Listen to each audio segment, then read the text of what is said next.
It is 6 o'clock on Monday, March 21st, calling to order this meeting of the Winooski City Council. Please join us in the Pledge of Allegiance, led by Deputy Mayor Jim Duncan. I pledge allegiance to the flag of the United States of America and to the republic for which it stands, one nation, under God, indivisible, with liberty and justice for all. Thank you. You're welcome. Agenda review. Any concerns, changes to the agenda? No. All right. So now it's public comment. This is a chance for members of the public, if you want to speak to something not included on tonight's agenda, you may do so now. If you're here for an item on the agenda, please wait until we reach that item. Do we have any public comment here in the room? All right, and in the attendees in Zoom, you can use the raise hand feature or the chat. Okay. Seeing no public comment, we'll move to the consent agenda. We have our minutes from City Council meeting on 3/7, the accounts payable warrant and payroll warrant, and subsequent to payout warrant, and the City Council meeting calendar, which we discussed at the last meeting. You'll notice that we did move the July meeting to the 18th to accommodate schedules. Are there any questions, concerns on consent agenda items? No. Any questions from the public? Okay. Hearing none, I would entertain a motion to approve the consent agenda. So moved. Second? Motion by Jim, second by Aurora. All those in favor, please say aye. Aye. Motion carries. Thank you. Council reports. Can I start on your end, Aurora?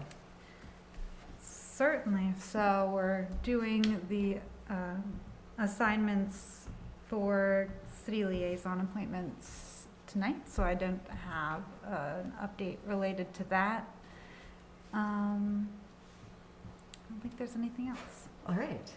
Bryn, any reports? Also haven't had a infrastructure committee meeting since February.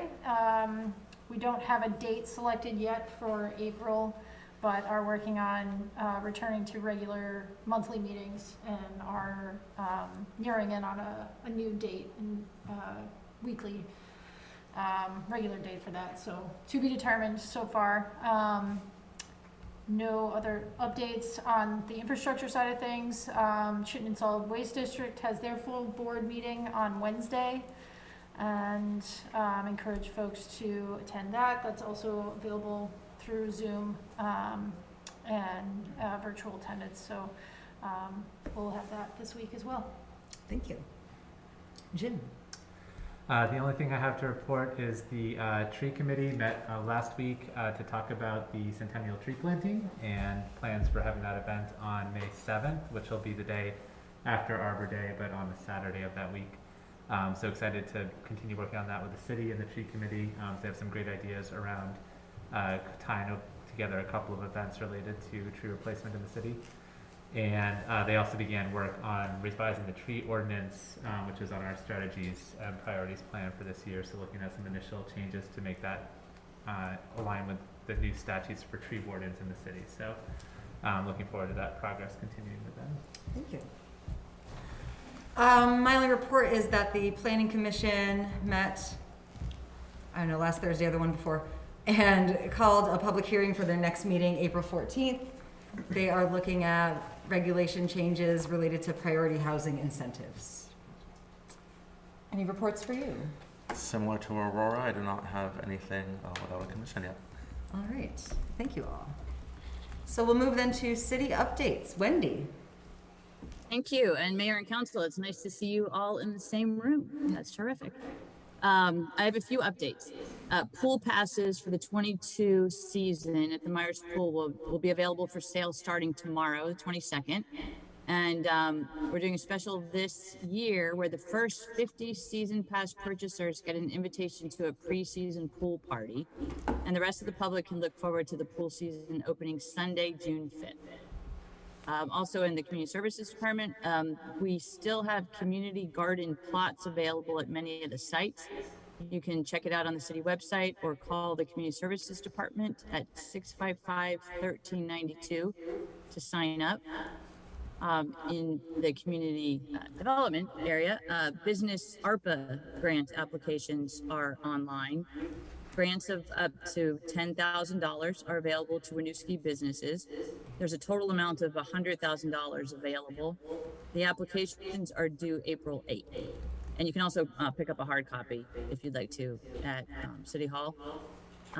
Wanted to let you know the ARPA survey is live, and this is a survey to Winooski residents, businesses, families, students. We want to see how you were impacted by COVID so that we can inform our plans for using the ARPA funding. From the airport, VTANG night flying operations are going to happen this week and next week. The Vermont Air National Guard will conduct night flying from Tuesday the 22nd to Friday the 25th, and then again Tuesday to Friday next week with 2 takeoff periods. Again, that's on the website. And hopefully most of you have heard about this last announcement, which is that the Boves announced last week that they would not be evicting tenants from 300 Main. Now, this doesn't solve the larger problem of not enough housing, not just in Winooski, but in the area. But the immediate problem for those families is no longer eviction. What the Boves say they are planning to do is to renovate 2 units at a time and move the families into the renovated units. So it will be a sequential operation.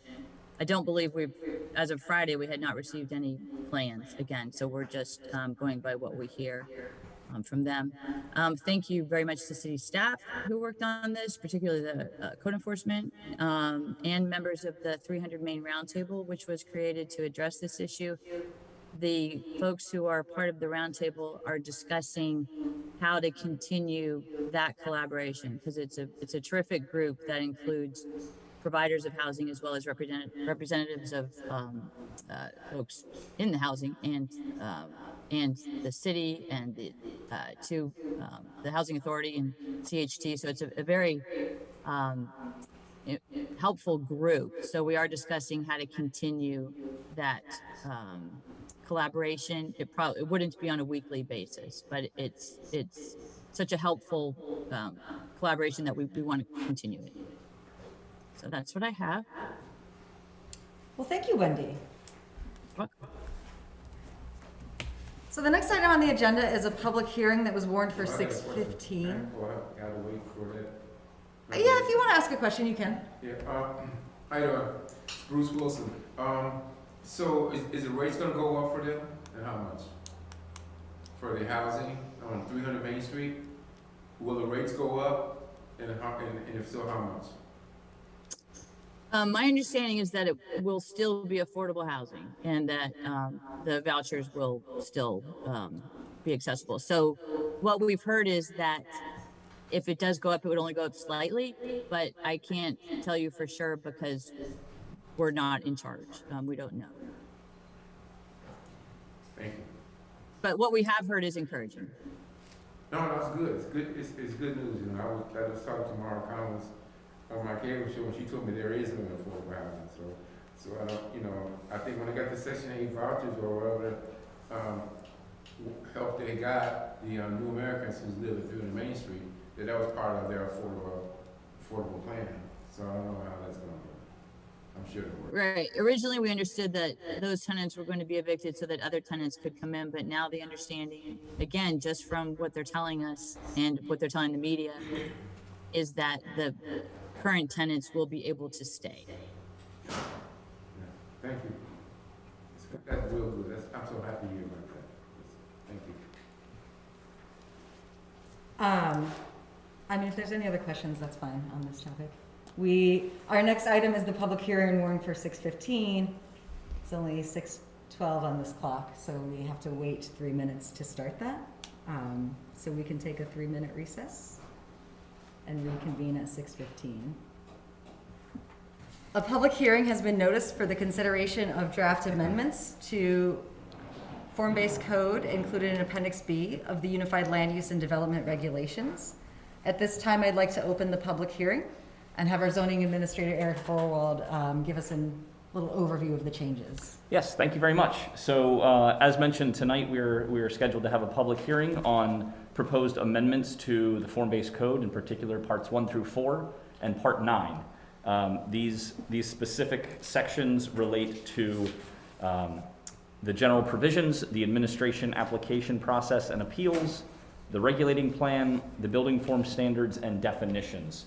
A lot of what's included in these sections is intended to clarify and help clean up some of the regulations to make the interpretation more consistent and clear for folks.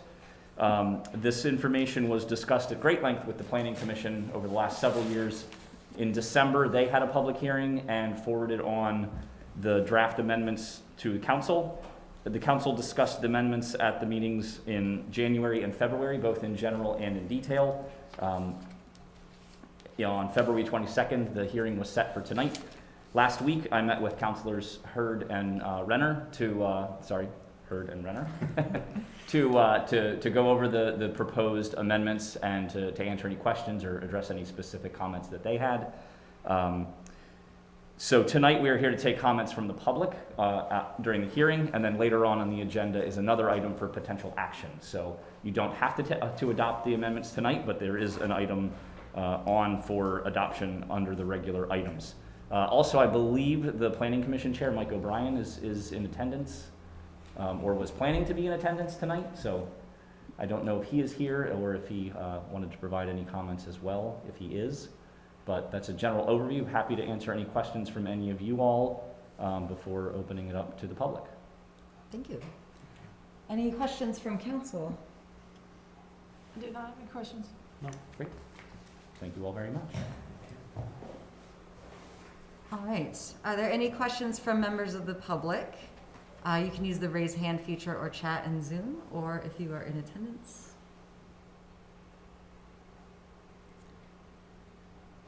Looks like Mike is joining us.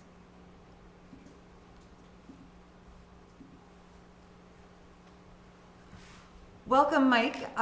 No questions from council or the members of the public yet. Eric just gave us the introduction. Is there anything you want to share on behalf of Planning Commission? I don't think so. I'm sure Eric did a fine job introducing it. Thank you.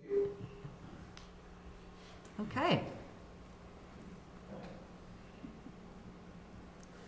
So seeing no comment from the public, I will now close the public hearing. It is 6:17 p.m. And we will move on to item 9. Thank you, Mike. Thank you, Eric. A public hearing has also been noticed for the consideration of the, oh shucks, what does it stand for? VDCP grant. Vermont Community Development. Thank you. It is 6:17. I'll open the public hearing now, and John, if you want to give a little overview. Sure. So this was first brought to the council back in January 18th meeting. 3 projects were presented for a potential VCDP grant. Of those 3, the council selected the project for rehabbing and capital improvements for the O'Brien Community Center at 32 Mallets Bay. So as part of this grant, we have to hold a public hearing and to solicit feedback from the public for any questions or concerns on the proposed application. So the application will be presented to council, I think it's item B later on the agenda. So the application will be for $500,000, and it's a 10% local match for the scope. Do you want to share any broad strokes about the intended improvements? Yep. So we do have, as council knows, we have a third party third party involved with this project. So we are in discussion with CHT on this. So we're working with them on the potential improvements. The way the grant is written, funding comes to the city. So if for some reason we cannot come to negotiating agreement with CHT. There's a lot of needs at the OCC, so HVAC systems need, they're beyond their useful life. Tenant space needs to be improved, so there's definitely, even without having that third party involved, there's a lot of actions we can take down there with $500,000. So, I'll start, see if there are any questions from council on this before we move to the public. No. Okay, so are there any questions? Bruce? First of all, what is CHT and OCC? Sorry about that. Oh, yeah. Lots of acronyms. So CHT is Champlain Housing Trust, and OCC is the O'Brien Community Center. So that's the facility, the actual facility. And $500,000, right? So what are you gonna do there? You're gonna build a room or something? So the intent would be to do needed capital improvements. So as you can imagine, that's an old shopping center. So a lot of Well, let's go after that. You know, because yeah, I know it was brand new, but I do know that it was renovated to make the O'Brien Center and the Boys and Girls Club and the YMCA and the Underground Youth Center. And so let's not go to the shopping center. Let's go to where you're talking, what you're talking about now, Sure. from where it is. So right now, we have a lot of outdated equipment down there. So like our air handlers that are on the roof, they're well beyond their useful life. The tenant space does need to get spruced up. You know, we did have other tenants down there at one point. To fit out that space for new tenants, we would have to do some work. So between, you know, all the HVAC improvements, emergency generator replacements, all the capital needs that come with a building like that. And so you got a plan that's gonna bring in tenants. So what type of, I'm sure you got some type of, are you approved for some type of tenant, right? So we are negotiating with CHT on, Who's that? CHT, Champlain Housing Oh, okay. Trust. Right. to help us try to find tenants for those spaces. There- I was confused, man. I want to let you know that, because I'm very confused. You know, you got $500,000, and now you're gonna have Champlain Housing Authority to help you find tenants for a plan. What's your plan? What is the plan for, what type of plan you have? You know, if you're gonna bring in tenants, I guess Mike Monty will have to bring in tenants. What is the plan? What type of tenants you bringing in? How you gonna, so that's where I'm at. I'm stuck. Yeah, so I can't speak on the tenants right now because we're still in negotiations with those folks, but it's tenants that meet our city values, like not-for-profit, health service type tenants that we would look to bring in there.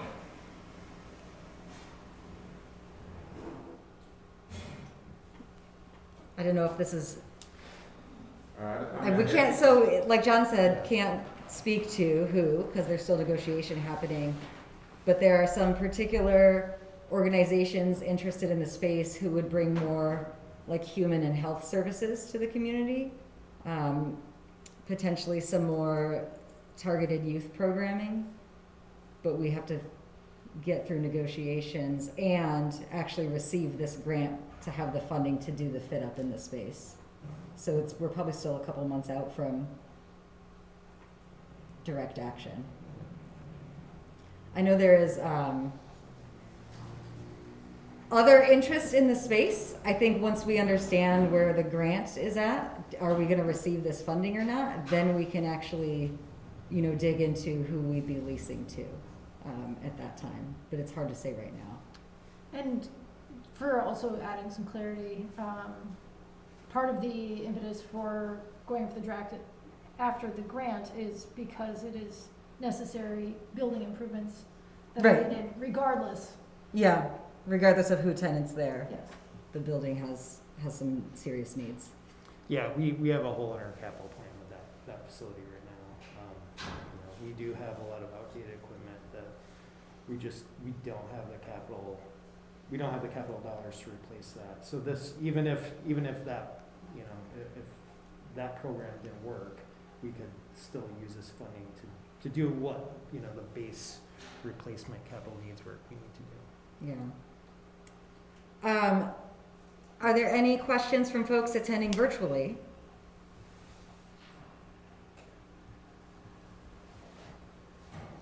Okay, any more public comments? Can you use the building, can you tear it down and use it as our residential, build some residential units? In theory, like, that could be a plan if this didn't work out or something. But we don't have any plans like that. Yeah, I think it's the best fit for that location. Okay, so at this time, 6:26, I'll close the public hearing on the VCDP grant. We'll move to our regular items. So item A, this is on for potential approval. It is adoption of the Unified Land Use Development Regulations, which we just had the public hearing for and have visited a couple of times. I'll just, one more time, if there's any questions from council about this item or from members of the public. So, since we have some new folks at the table, just to clarify process, anyone can make a motion to approve if they want to move these forward. There has to be a second to have a vote. If a motion is made, but there is no second, then it dies. If no motion is made, then we're not taking action and we could revisit it at a future meeting. So with that clarified, if somebody wants to move these forward, they could make a motion at this time. I actually do have a question. I know that, Eric, come up. I know that, as you said, it sounds like there is at the next planning commission meeting, talk about the affordable housing, and thinking about that. I would just want to make sure, do we know if any improvements to affordable housing would kind of come into these changes? Yeah, that's a good question, and that is something that we talked about when I met with, just for everyone's knowledge, when I met with Councilor Hurd and Renner. I think ultimately what we would end up doing is once the final language for the affordable component is finalized, then we would look at what might need to be changed, if anything, in these in this section of the code. I think right now, the way it's drafted, the proposed language going forward to the Planning Commission would not necessitate any changes for the form-based code, but it's possible depending on if that language gets altered. So we may need to revisit that in the future, but it's hard to tell right now until we actually have the final language on the affordable housing incentives. Gotcha. So this would, in essence, help move some things forward that have been looked at for several years, while we're finalizing some of the affordable housing stuff that could be applied later. That's correct, yes. Okay. Thank you. And for public knowledge, these changes have been under study at Planning Commission for 2 years. At least 2 years now, Yeah. probably, yeah. And so again, any questions, comments from members of the public? Raise hand or chat feature in Zoom. Okay, so if someone wanted to take action, now is the time. If nobody takes action, then we Yeah, bring it back later. I'll make a motion. I'll second. Motion by Thomas, second by Jim. All those in favor, please say aye. Aye. Motion carries. Thank you Great. very much. Thank you all very much.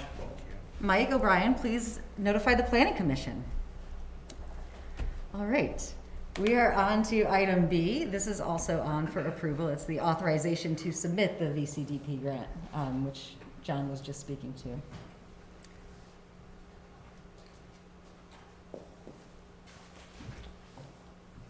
Yep, so the same grant, $500,000. I will note that we should hear results in, I believe, mid-June on this grant application. So the one thing with this grant is mentioned back in January, is the city can only sponsor one grant. So this is why we're bringing this one to you all.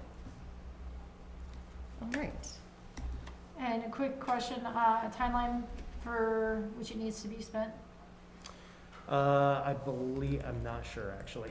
Yeah, I'm not sure when the funding, usually it's a year to 2 years for the funding use. Okay. Should we be fortunate enough to be awarded, it would be good to know if we have some flexibility on that, given the workforce challenges and supply chains. Yeah, absolutely. So maybe worthwhile to just inquire in advance, but certainly if we are fortunate enough to get the award, to see if that makes its way into the contract language, or the grant agreement language, I should say. Yeah, good catch. That's a good I question. just have one. Oh. Okay. Do you want to go, Jim? Okay. I just have one question. I believe you said it was a 10% match. I was wondering, is that already been budgeted, or is that something we would need to budget still? So we have around 80,000 in our capital plan for the OCC, and that money is set aside currently for capital equipment replacement. So we know there's things like HVAC units that are gonna fail. So the intent would be that that funding, if it's just us doing the work, we would basically use that money to support capital needs. Awesome. Perfect. Thank you. And my question is going to be on a similar vein with what our current reserve status is for the OCC.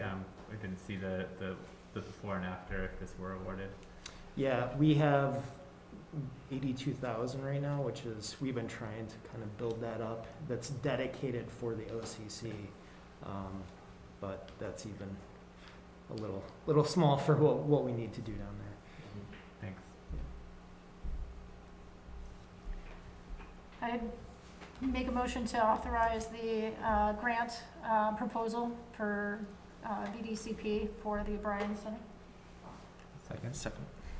Motion by Bryn, second by Jim. All those in favor, please say aye. Aye.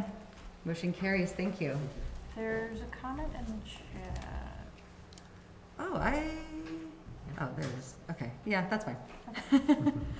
I just saw the red though. Thank you. Okay, so moving on to item C. This is on for discussion approval. It is the mask mandate reconsideration, which Wendy will introduce. Yes, thank you, Mayor and Council.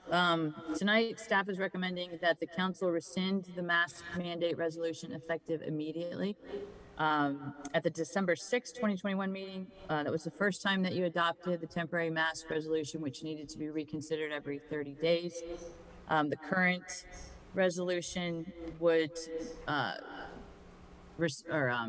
cease to exist by itself today if you did not rescind it or extend it. This is consistent with what the state has required or is recommending. The Vermont regulations were updated March 14th to no longer recommend wearing a mask in all public indoor spaces, and we provided that information to you. The department still does strongly recommend vaccinations, and also that people who wish to wear masks indoors or outdoors be permitted to do so. And that's the way that staff intends to regulate City Hall, is that masks are not mandatory, but they're certainly welcome if folks want to wear masks. Thank you, Wendy. And along with the state guidance changing, the school guidance has changed too, right? So even our school district is no longer requiring masking. Yes, I can't speak to exactly what they are requiring because different school districts are doing different things, but I believe they're not. I don't remember the details, but I did see an email that said that they had changed. Yeah, they haven't required masks since last Monday at school for teachers or students or staff in the school building. And we also have received data recently that cases are significantly down from where they had been before. So I guess I would go, actually, instead of council, I would go first to see if there's any public comment on the mask mandate. Bruce? Take these masks off. I'm gonna take mine off right now. Let's do it. And again, if you're attending via Zoom, use the chat or raise hand feature. And in the meantime, if there's anything that's... I just wanted to ask Wendy, how does this I've seen signage about social distancing in city buildings as well, which wasn't part of the mask mandate. How does this, so say the mask mandate were allowed to sunset or we voted to rescind it, is the city planning to update its guidance on social distancing, given that we aren't able to do that in council chambers right now? Right, we're updating all of our guidance, effective tomorrow. Okay. That guidance was put in place before the mask mandate. And we actually would have liked to have implemented it earlier, but we didn't want to conflict with the mask mandate. That was an extra layer that was added. And let me just add one thing. I did receive a call end of last week from a business that had previously supported the mask mandate, but because they were recently getting pretty hostile messages from customers, they are in favor now of rescinding it. All right. I just want you to know, because in previous meetings, I let you know that the businesses were generally either neutral or fine. But now there's one business in particular that's really having a problem that would like it rescinded. Aurora, you had something? A question that I had is, should there be another surge or another reason to consider bringing a mask mandate back? Does what we do today have any effect on that? Is that even a possibility? What you do today does not have an effect on that. The current mask mandate authorization was a temporary legislative action that was, when it was negotiated with the governor, the requirement for the 30-day extension was put in, and it ends, I believe, the end of It's April March 30th, I'm pretty sure. or April 30th. Okay, so that authority ends April 30th. So it would be a complete new discussion at the state level about what the city could do regarding masks in public. Now, the city does have the authority to control its own buildings. So we can require masking and different schedules and that kind of thing in our own buildings and facilities. And if there was suddenly a surge in like 2 weeks, we could reinstate this just only through April 30th, unless and until the state gave us more authority than that.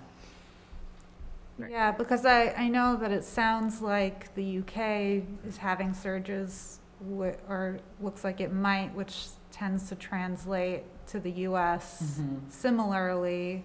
And I know there's talk about a variant of the BA2 variant as well. So I'm just thinking, I don't want this to completely, I think, Like Wendy. preclude future action. Exactly. Yeah, yeah, and it wouldn't today.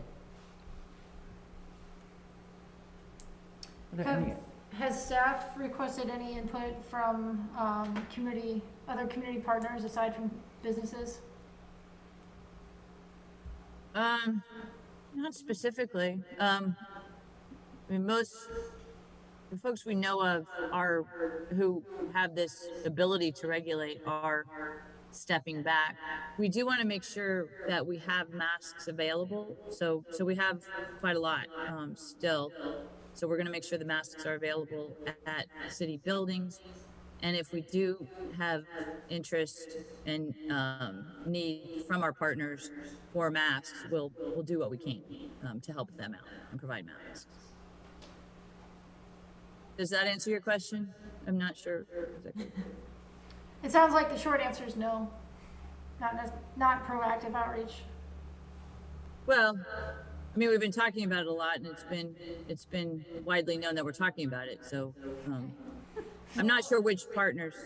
There is the weekly COVID huddle call Okay. with like Department of Health and Burlington and other organizations.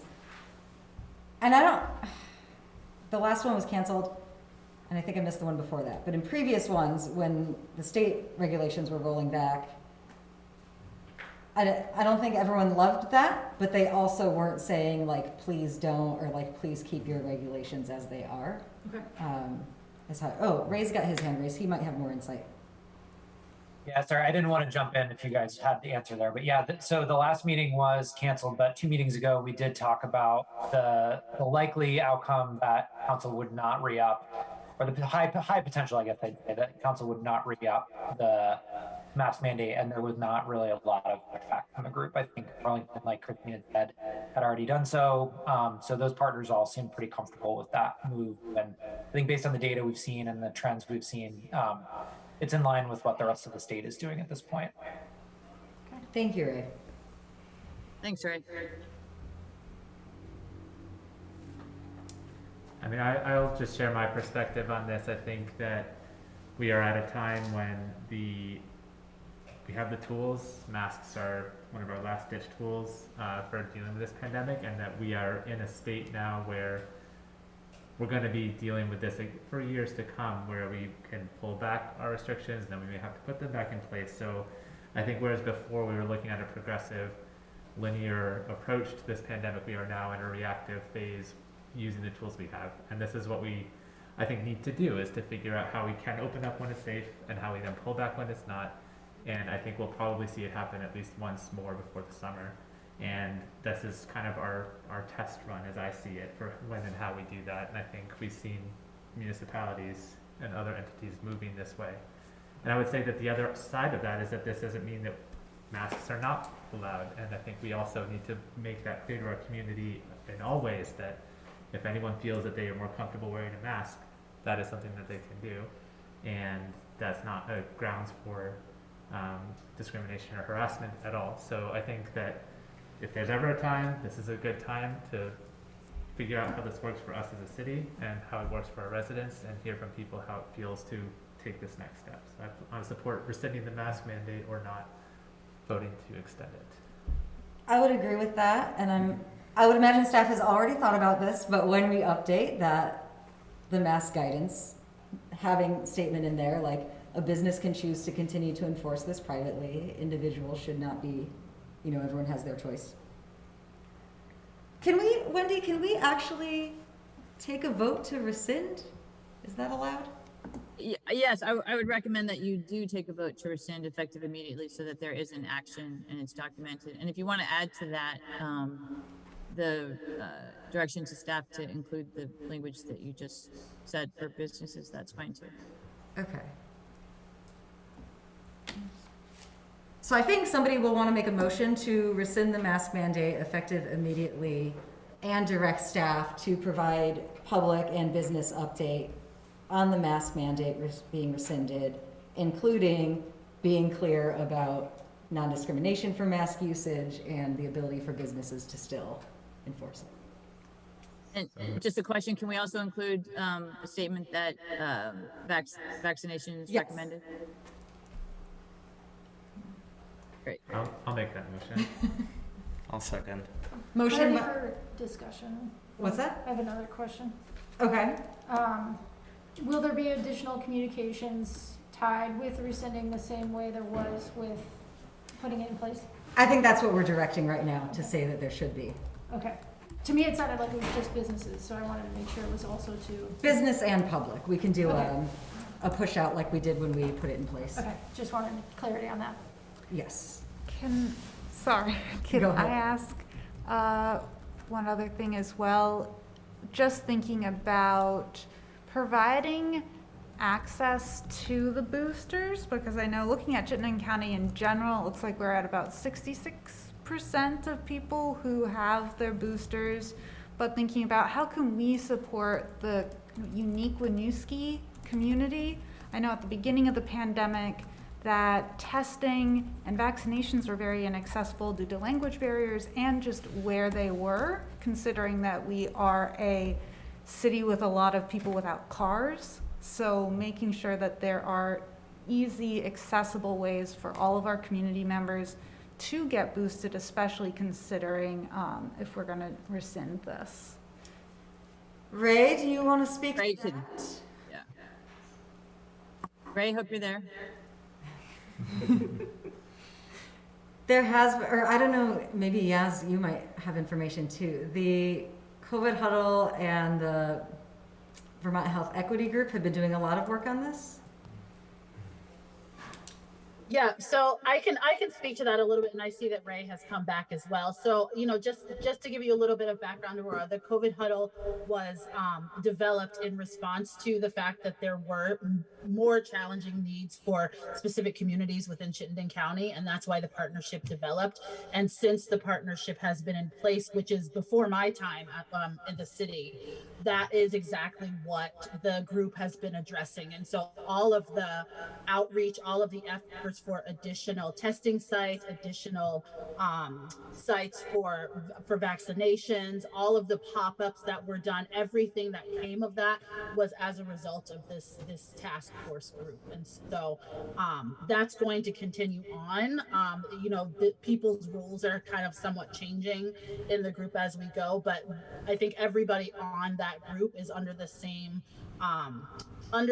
everybody has the same agreement that should there be another type of surge, or should COVID start to become more prevalent in our community, again, we can reconvene that group in the same way that we did before and roll out all of those same processes that we did through the first few surges and over last summer and through Omicron as well. Thank you. Ray, did you have anything to add? No, thank you. Sorry, I had one of my housemates here jumped in right as that question was being asked, so I apologize for that. No, that I think was a great answer. And again, I think, there's some track record too of that huddle sort of flexing up and down as the pandemic shifted as well. We were meeting at points through the pandemic 3 times a week, and then have scaled back as far as twice a month, depending on where things are at. So I think it's a pretty nimble, pretty flexible model, and something we plan to keep moving ahead with. Thank you. Yeah, thank you both so much. Okay, so I had a motion by Jim and a second by Thomas. All those in favor, please say aye. Aye. I think that was everyone, right? No, okay. Those opposed? Those abstaining? I'll abstain. 1 abstention? Did you say aye? I did. Okay, sorry. Motion carries. Thank you. So I have a question. Sure. So I think it's still important that we have masks and sanitizer. I mean, my hands haven't been so clean in my lifetime, And I look forward to that fresh smell of sanitizer, so I don't want to get rid of it. So I think we should have sanitizer and masks still in places that wherever you have them. Yeah, and we can keep those in city buildings. So I can take this mask off, right? You can right now, actually. Okay, so we are on to item D. This is on for approval, although we could discuss and put it on our next meeting as well. This is the council liaison assignments. So there's a couple of things happening in this document. So we have our 5 sort of policy advisory commissions, and we send 1 counselor as a liaison to each of those commissions. So those are listed here with the current liaison, and then some openings you'll see. We've also listed in highlights an Equity, Inclusion, and Belonging Commission. That does not yet exist, but we may be creating one. We'll talk more about that in this agenda. Further down, we've also included just some information about other liaison type roles to show a bigger picture of all of these sort of liaison responsibilities. One is myself as the mayor serving as the direct contact with the manager and the treasurer. We have a couple of partner organizations that we can send representation to. So the Partnership for Prevention, Councilor Colston used to do. Downtown Winooski is one that we typically send a council liaison to, given our relationship with that partner. Green Mountain Transit, we have appointed some resident representatives. I participate in a mayor's coalition with the other Vermont mayors. We have resident appointees to the Regional Planning Commission and Chittenden Solid Waste District, which Councilor Oakley happens to serve from previous to being a councilor. There is also an alternate for that role, which I forgot to include here, Ron Staunton. And then the Heart of Winooski, an organization through the school that Councilor Duncan has been liaising to. And then BTV sound mitigation is something we put as a placeholder awaiting the Winooski seat on the Airport Advisory Commission. That charter change finally went through, and I have been recently in contact with the city of Burlington's lawyer or attorneys for what the process is to actually make an appointment there. So that could be a member of this council. We could potentially do a resident appointee. And so that we will not decide this evening. I'll bring back to a future meeting, but just to give sort of the scope. There's also the tree committee, which Jim participates in, and then a library committee. So there are a lot of these roles. Coming back to the liaison appointments, per charter as the mayor, I am the liaison to planning and zoning. The Safe, Healthy, Connected People has an opening. Bryn has been on municipal infrastructure. I have been on finance. Jim has been on housing. I did hear some, in preliminary discussion, some interest from you, Aurora, for Safe, Healthy, Connected People, and from you, Thomas, for downtown Winooski. If the two of you would like to stick with your current assignments, I think we could maybe move that forward. I'm content with that. Okay. And then, so that would be our liaison assignments. For the Partnership for Prevention, I am not certain of their meeting schedule, if they're monthly or less.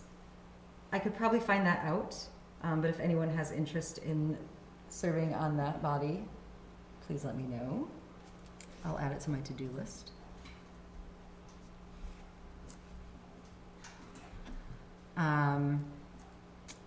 And then the Heart of Winooski, would you like to continue on in that role, Jim? Unless someone's really keen to do that one, yeah, I'd like to stay involved in that. Any questions about that one from y'all? That's fine with me. Okay. And Chittenden Solid Waste District, when does your term end? They're 2-year terms. My term will end not this coming June, but June 2023. Okay, and you're fine to continue on through there? Yes.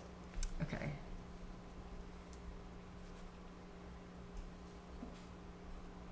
Okay, and then I will say, for the Airport Advisory Commission, as we move towards filling that seat, I would ask you all to think about A, whether it's something you're interested in, and then B, what value you see in appointing someone from this body versus somebody from the community. And then we can have a discussion about that probably the next meeting.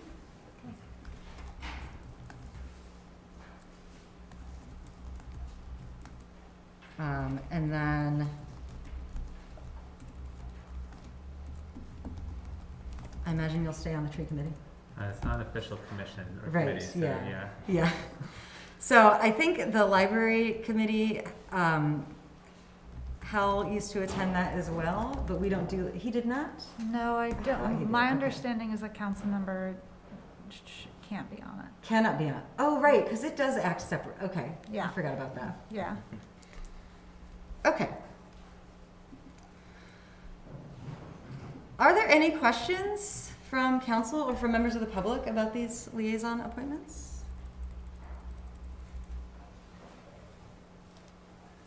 Okay. Can I? Yes. I'll make one pitch that, like, while I've been doing the tree committee before I was a counselor, and this time I would welcome anyone who is interested in getting involved in the tree committee. If there's someone who's would like to actually work on this work with me, I think that'd be awesome, and I don't need to be the official council liaison. So if someone is interested in working on trees in the city, I would welcome that. Yeah, and you were doing that before you even got on city council, That's weren't true. you? Yeah. And I'll probably keep doing it Yeah. if I want to get kicked off. So, yes. But yeah, that's not really an official appointment either. It's so not. anyone It's can- not. In our ordinance, we could appoint a commission Yeah. or a committee, but we haven't done that, and it just acts as kind of a subcommittee or an ad hoc committee of the Municipal Infrastructure Commission. Yeah. So in some ways, Councilor Oakley, if you're already serving as a second liaison to that work through the MIC as well. Just opening up, I don't need to hold the trees. So let's plan to proceed. We three will stay where we are. We'll add you to Safe, Healthy, Connected People, you to Downtown Winooski. I'll bring this back for the consent agenda at our next meeting. If those bodies have a meeting before then, you are welcome to go before it's official. Okay. Aurora, that's my old commission. They're very awesome people. Well, I'm excited. It was over the library committee, so I feel like It's I'm a, seeing a little bit of it. Natural progression. yeah. Yeah. Okay, so since I'm gonna bring this back to the next consent agenda meeting, we don't need a motion for approval at this time. All right, so then we will move on to item E. This is on for approval. It is a public records request policy.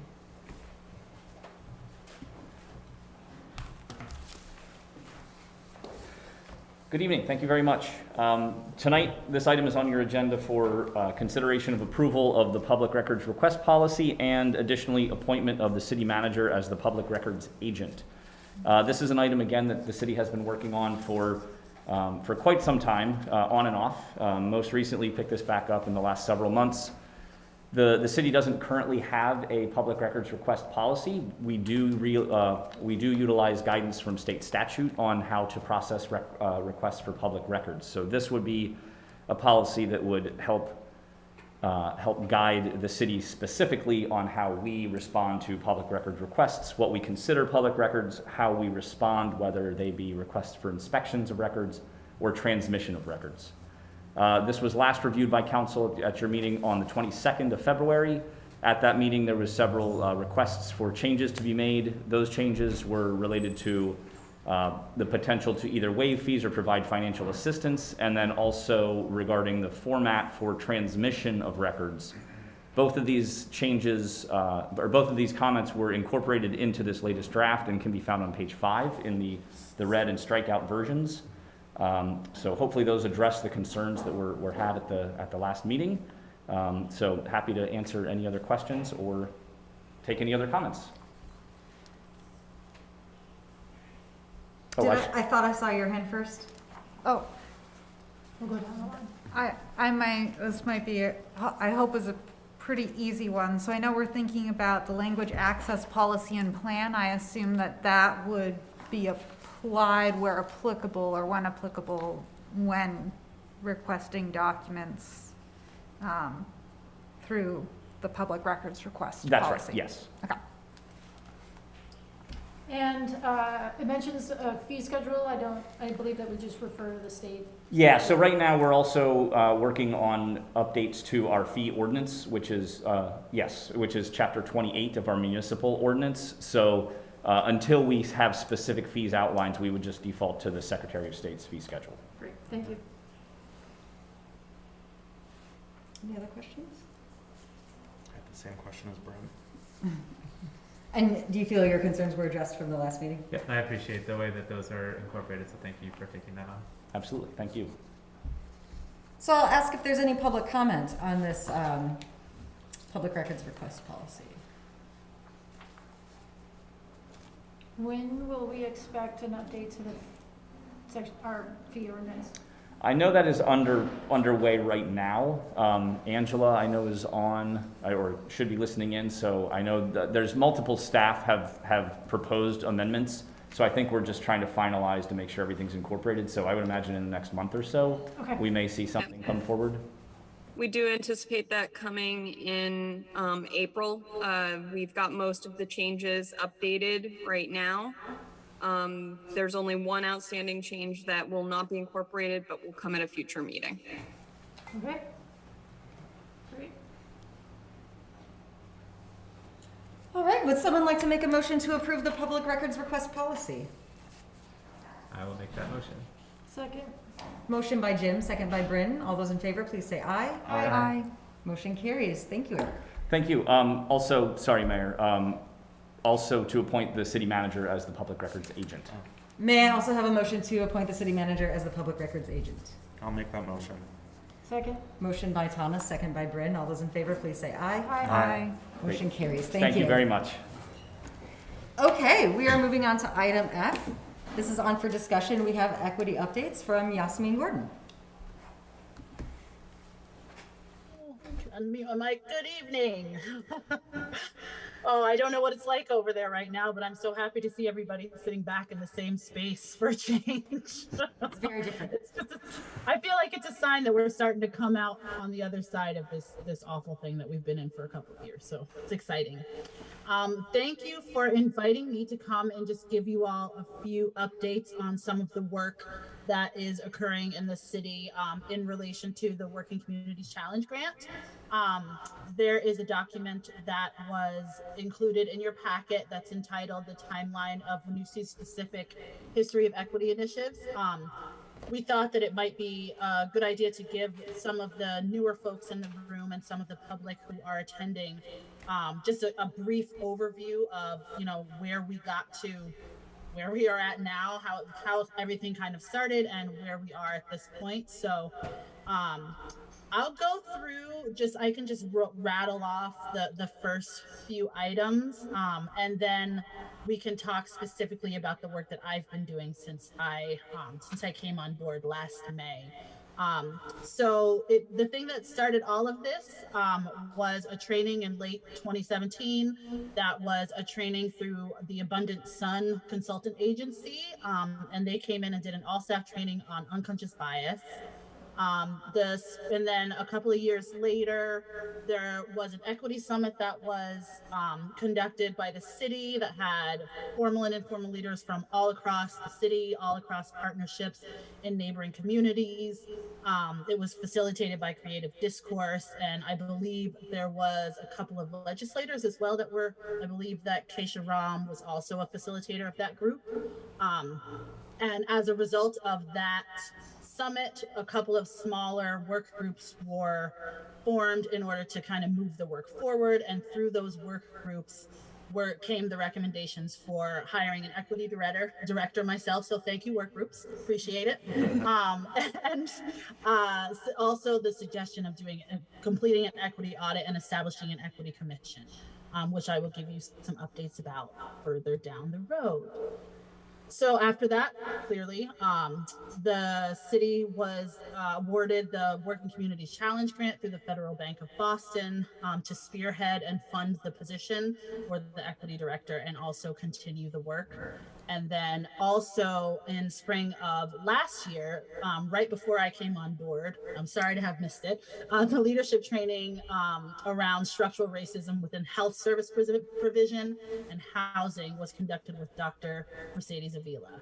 So those are some of the things that happen. I'm going to pause there and just let you know, I'm just wondering if folks have any questions, and also put out the caveat that I don't have a lot of detail around these, but I believe that some folks sitting here in the room were a part of those structures. So if anybody has any questions about that, I'm sure that you can refer to your fellow counselors to possibly fill you in. But I just wanted to pause there to see if anybody has anything to comment or question. Yeah, Jim and I were both part of the summit, and Jim continued on in the work, one of the small groups. I did. So if you guys have questions later, we are available to answer. Thank you. Perfect. Okay, and so since I've come on, and mind you, I just want to say that the things that I'm going to talk about in my update are things that are a direct result and directly related to the Working Communities Challenge, and they were laid out in the work plan that was created by the leadership team, which is a group of community partners and city staff that basically get together to help direct the work that I do within the city. So, you know, this is not an exhaustive list of all of the work that I've been involved in this across the city since I've arrived, but this is a list of the things that I particularly have spearheaded because they were listed in the work plan and continue to be goals from the WCC team. So I'm sure that you all know that there was an equity audit that was conducted and is now complete, which is wonderful. We began the audit with Opportunities Consulting, who is a firm that we hired from Washington, D.C. We began that work in late September, and it is now complete. It definitely took a little bit longer than we had anticipated due to the Omicron surge. There were a lot of things that we ended up having to postpone late this winter, and so we were able to wrap up those pieces. And on March 30th, the consulting group will be meeting with the city leadership team to present the findings of the audit and also present their draft recommendations in the final report, and to get leadership feedback around kind of the doability of the recommendations. They really want to hear from leadership team our opinion about what the city is really able to do and what could be like a potential seriously long-term goal for the city to work towards. So once that is complete, on April 18th, they plan on attending the city council meeting that Monday night, zooming in to present the same findings and the final draft of the final report and recommendations to city council and to the public. And so the city will conduct direct outreach to make sure that we make that space available to anybody who wants to attend to hear the information that's being put forth. And so you will see some information come out around that outreach at a later time, and hopefully you will be able to see some of the efforts that we are in getting folks being able to come to the table, or perhaps watch from different spaces so that they are able to have room for interpretation and things like that. The second thing that I wanted to talk about today, I'll pause and I'll ask if anybody has any questions now. I'll just do that after each item, and so then we don't have to try to remember all of our questions from before. So does anybody have any questions about that structure for me? Do you anticipate, I'm just thinking about having time to receive and process the results of the audit prior to the meeting on the 18th, and I think it'll be also helpful to have like the consultants there and your expertise to provide context and kind of explain the bigger picture. But I'm just thinking as council, if we'll have a chance to see that report ahead of time, or if we'll get it with a normal agenda packet on like the 7th or the 15th or whatever it is. Yeah, I can bring that back to the consultants. I know that one of the things, they do value having city staff and folks, the city leadership, able to look at the findings beforehand. I know that there is definitely some hesitancy with them releasing the report prior to releasing it to the public, because I just know that that can get tricky when you have a consultant who's been hired to do some work, just to make sure that everybody is receiving the information at the same time is typically the way that they like to go about their work. So I can talk to them about that. I don't, I can't give an answer definitively, but I think that we could definitely work something out where perhaps there are some like snapshots or something like that ahead of time, so that everybody still has the ability to receive the information at the same time as all of the residents and the folks who are involved, and to give you all as council members a little bit of a heads up. So I can get back to you on that. It's the short part of the answer. Well, alternatively, depending on their timeline and what the consultant wants, us receiving it in the normal 3 days before might be fine. That meeting is the chance to ask those questions. And then just, is the consultant willing to follow up? Like if counselors have questions, could we direct them to you to get more follow-up information after? Yes. Yeah, that makes sense. Yeah, I mean, so the report will have to be included in the notification of the meeting a few days beforehand. So you will have it then. And so I do think that that's a good idea to provide time for the consultants to possibly meet with you to answer any specific questions if there isn't enough time during the meeting. I think that that's something we can work out for sure. Yeah, because I think in the past, other similar reports we've received from consultants, that first viewing is a chance to ask more questions and learn more. We don't take action right away, and that gives us time to do follow-up with that. Yes, absolutely. Bryn? I think I don't know that I ever saw the RFP for the equity audit. So Maybe it was before? I think it was probably before, yeah. So Can you go into what the audit's comprised of a little bit more? And specifically, I'm curious if it'll include phasing recommendations or proposed plan or structure for implementation as well? There will be pieces of that included. And so the RFP and the information on the equity audit is actually on the website, and it's listed under the initiatives tab and the equity initiatives. And so all of the information that we have about the equity audit, the methodology behind it, the proposal from the group that we chose, and the RFP is all there online. And so basically, because of it is not all inclusive. The funding that we had for the equity audit needed to match what the feasibility of the project was for the city, and so we basically focused on 3 areas within the city: city workforce, voting, and housing quality and access is what the equity audit is basically focused on. We have drawn other conclusions from the information that we've gotten within the data that we've seen from those 3 areas. So there's definitely going to be recommendations that fall outside of those areas, and there are going to be findings that fall outside of those areas. But we really needed to kind of narrow the scope. I know that most folks, when they come in and they do an equity audit for a municipality, we're talking about hundreds of thousands of dollars worth of a project, and we just did not have that budget. So we utilized what we could in order to have it be valuable to the city in areas that we know need a lot of focus, and also thinking about what the target was for the Working Communities Challenge grant as well. We tried to match that with what the grant proposal was and what was written in the application for the grant work. Great, thank you so much. Sure. Yasmin, I was wondering, those 3 areas, were those 3 areas determined by the consultants or by the Winooski-led leadership team? It was actually both. It was a joint effort. The Winooski-led leadership team has been meeting regularly with the consultants in this project, and that was one of the first groups that the consultants wanted to meet with to try to determine how we could narrow the scope. And that was what that group of community partners really said would be of benefit for the city as well. Perfect, thank you.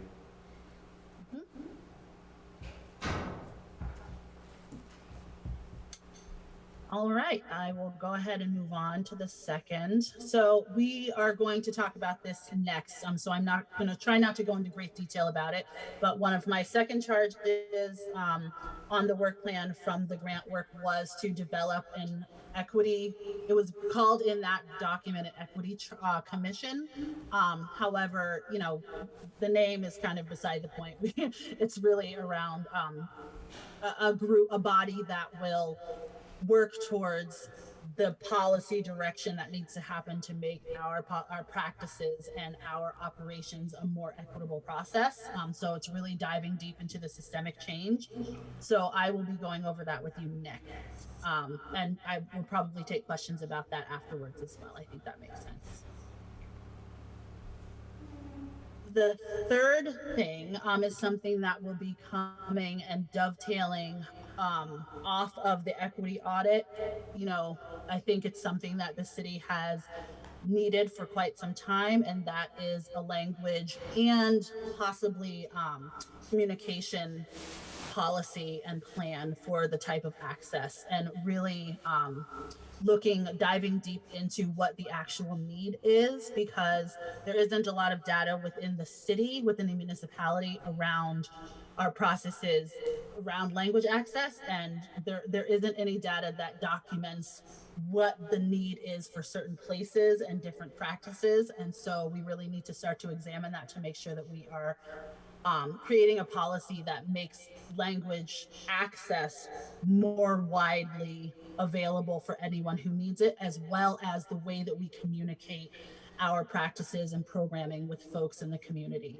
And so we secured a $25,000 municipal planning grant to do that work. And we are hoping to partner with another consultant agency to do the language needs assessment that is going to then inform the policy and the plan. I'll be working very closely with Paul Sarn, our communications director, to be able to execute that when that is done. And so that's something that is coming next. Does anybody have any questions about that in particular? What do you estimate being the bid amount for the consultant? Well, again, you know, I think that's difficult. You know, when we put out the RFP for the equity audit before, there was such a wide range. There was a seriously wide range of figures that came in. You know, consultancies are definitely in this area are something that has become extremely abundant, especially in our community. And I think everybody has different rates. So I'm hoping not to necessarily use the entire $25,000 because I think we will need some of it for operations afterwards.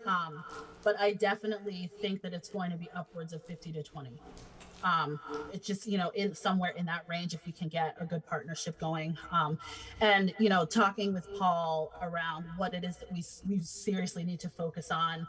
If we aren't able to include the communication piece in this, then what we could do was just do the language needs assessment, and then as you know, as city staff, we can work together to utilize or to produce the outreach as well. We don't necessarily need a consultant to come to do that, and so that's why it's not listed here, but it will be a part of the end result of the policy and plan moving forward. Okay, I do anticipate that with the reproduction of a number of our city materials that will be an investment in and of itself. And so just the curiosity of what, if any, amount of the grant would be able to be directed towards the implementation piece and not just the audit piece. Yeah, I mean, I think that question will be answered once we get the audit, because it might necessarily not be that we need to print a ton of different materials or get all of our, you know, policies and things translated all at once. You know, really the focus of looking at the needs assessment is the language barrier really the problem? Is the language barrier truly the gap, or is it a lack of education? Is it a lack of understanding around where to go to receive the information? You know what I mean? And so it's difficult to say if that's going to be a result. Is that because translation isn't necessarily the answer for all of, you know, for a language access policy. So I hope I hope that will be great and that we won't need to utilize a translation service to translate all the different documents in the city. But if that's what the needs assessment suggests would be helpful to the community, then I feel like we will need to think about utilizing some of the funds for that implementation. Regardless, there is going to be some costs in the implementation as well. There are grants out there. We'll find them. This is the way that the city of Winooski works. You know, we've got tons of people that are always keeping an eye out for grant opportunities. And right now, I think there is an abundance of grant opportunities specifically for this type of work as well. So I don't have any doubts that we'll be able to fund any type of implementation. Okay, thanks, guys. I do have a follow-up question. Sure. Sure. With the drafting of the RFP, do you know of other municipalities that'll be modeled on, or, you know, just examples from? Yeah, actually, so Burlington actually has already done one. That was one of Taisha Green's first tasks that she did when the first year that she was here. It was over COVID, and so I think, you know, there wasn't a lot of outward public comment or information about that plan. And so I did definitely, you know, talk with folks who were involved in that process in the development of our RFP and kind of consulted with them on how they went about doing the work as well. And so that's the great thing about having the same type of community partners and very similar looking need with the folks across the river, that we are able to kind of not have to reinvent the wheel every single time. So yes, that was definitely utilized. Burlington is the only city that I could find in the state of Vermont that has done such a thing. And so, you know, that's who we went with. Great, thank you so much. I just want to say that I'm really excited about this. It wasn't one of the items in the initial grant focuses, but is clearly a need. It will be exciting to not approach this in such an ad hoc manner, and I like the approach you're describing that can get us towards prioritizing the implementation essentially. Yeah, absolutely. I mean, that was definitely one of the first things that we discussed on the WCC team was, how do we start to shift Winooski's focus and their reliance on our community partners for translation and interpretation services.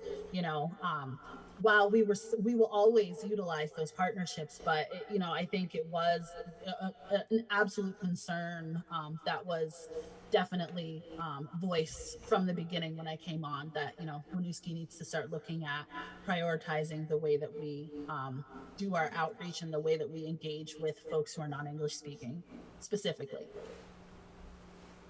Jim? And I think this has been a great evolution.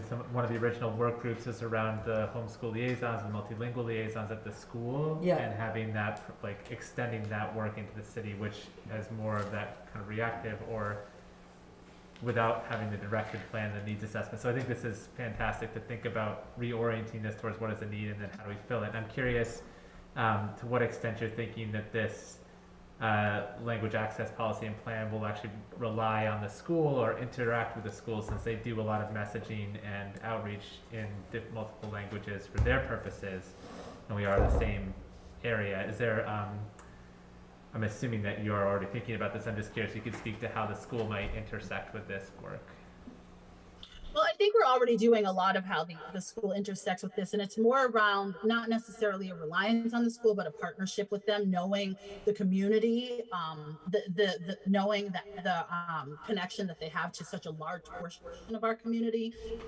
There is kind of already a working procedure that we utilize when we partner with the school in order to get the information out there.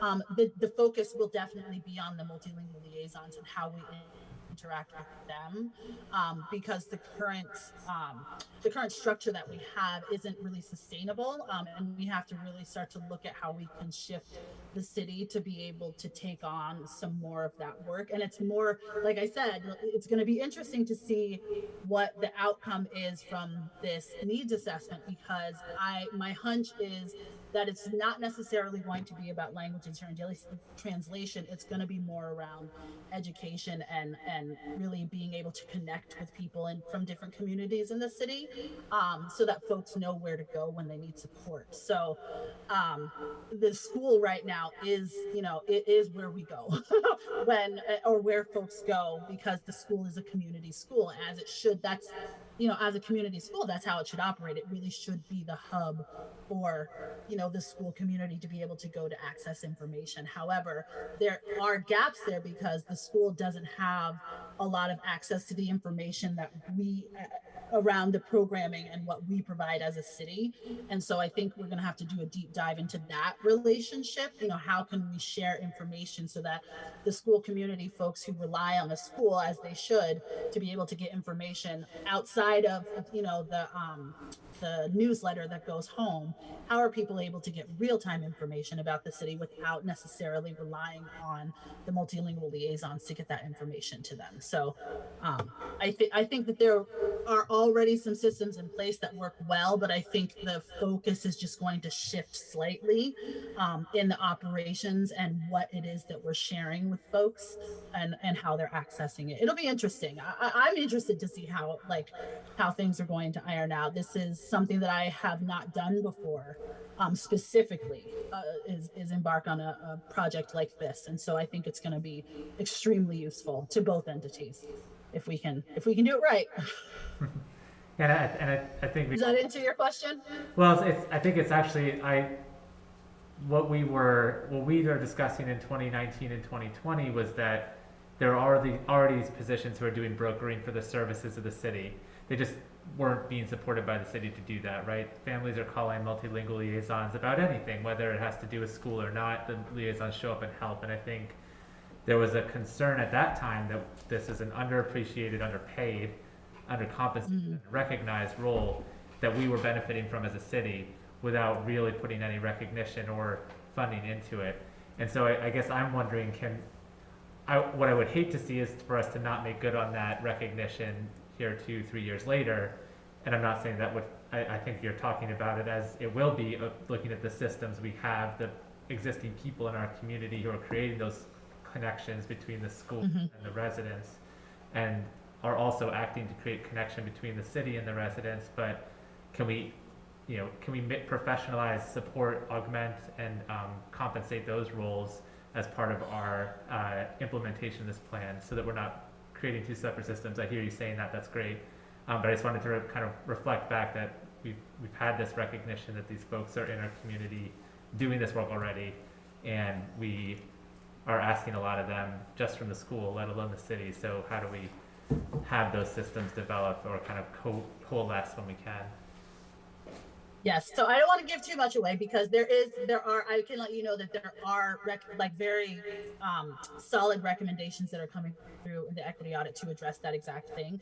But also, just to give you a little bit more of information, I'm now realizing that maybe not all of the counselors know, is that the city does have a stipend contract with the multilingual liaisons. It was expanded like the week before I came on, to compensate them for the work that they do to help and assist families with any city related task. And so they have the opportunity to earn cash and earn money for any of that extra work that they're doing that is non-school related, and then bill the city to be able to get paid for that work. That model, as you could probably know, is difficult because it's not sustainable in the way that they work full time. That group of people works full time for the school, and so any work that they're doing outside of that happens after school hours. And so even though they're being compensated for it, they're still being asked to work above and beyond what any typical person would need to work for. And so while it might be their choice, it's still a system that doesn't necessarily support the systemic change that needs to happen. It's kind of basically, that system was basically just adding more people, and as you know, if you build it, they will come, right? Like that's a pretty standard practice. And that's a pretty standard outcome when we just add people without changing systems. And so the recommendations coming in the equity audit really provide some insight into how we can systemically change both systems at the school and at the city to make a more cohesive system that will better support employees or employment, such as the positions that the multicultural liaisons hold. And so I'll stop there, because there's definitely going to be more to come on that, and it's exciting. That sounds great. Thank you. Yeah. And so the third and final update that I have that's come as a result of the WCC team is training, professional development, specifically for city staff. I have partnered with Kayla from Spectrum Vermont, which many of you might know, and Mike Hill Jr. from EJH Futures, which is a BIPOC owned consultant agency that he does work for school districts. He does work for cities, small groups, small businesses, to develop professional development series that are very much focused on and designed specifically for the entity that we're training. And so it's not a boxed canned curriculum that it doesn't address, adult learning theory. It's something that has been specifically tailored to the city of Winooski and our community here, because it is extremely unique. And so the professional development series that's coming in the spring is going to be a 7-session education series that is designed for the city leadership team and for city council. That's going to be starting on April 20th. In April, we're still working out the schedule around that.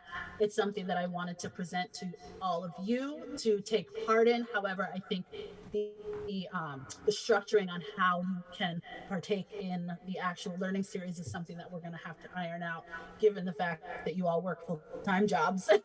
and meet every other week on Monday night specifically. So I think that that's something that we can partner with the city manager and talking with you all to figure out how you can engage in that. It's totally optional. If you would like to, we would absolutely invite you to take part. And I believe that you have a copy of just a little flyer that we made for folks to see what the main focus areas of the learning series are. And if you have any questions, I'd love to hear them.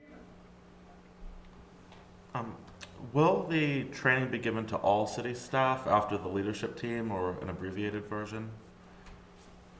It will not. The series is very much focused on cultivating leadership skills to guide equity work and to guide anti-racist work. And so the hope is that at the end of this particular training session, the leadership staff will then create an ongoing work plan to make sure that what we are learning in this series is then implemented among their departments. And so really it's putting the responsibility, it's putting the onus on that trickle effect that we would like to happen. And that's how we see culture change happen within within an institution, is when leadership has the skills and the knowledge to be able to lead in a certain way, then it begins to reflect in the departments, in their employees.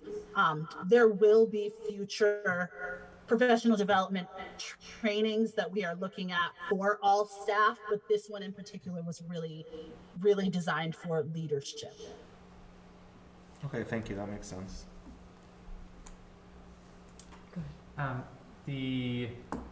Any sense of being able to open this up to commission chairs in our community? Yeah, thanks for that question, Jim. I think that's a possibility. You know, the contract that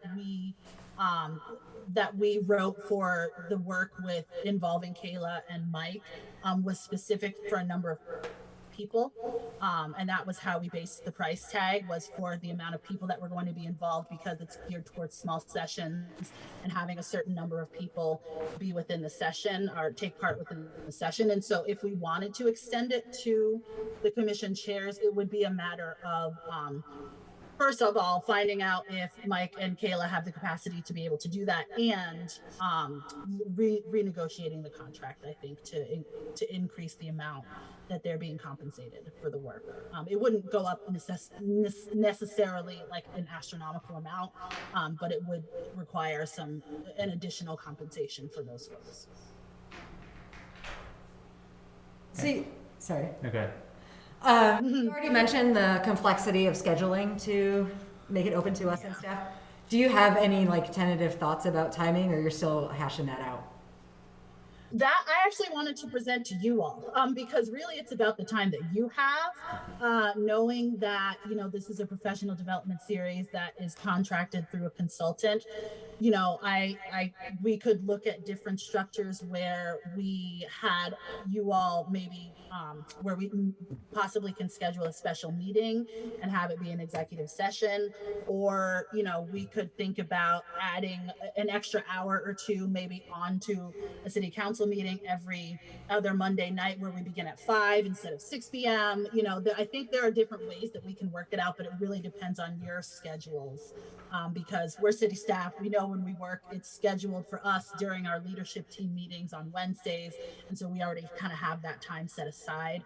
But for you all, it is going to be a little bit tricky, and so I would love to hear your thoughts on, you know, if not necessarily now if you don't have any ideas, but if you do have some ideas, I would love to hear from you to think about how we could structure that.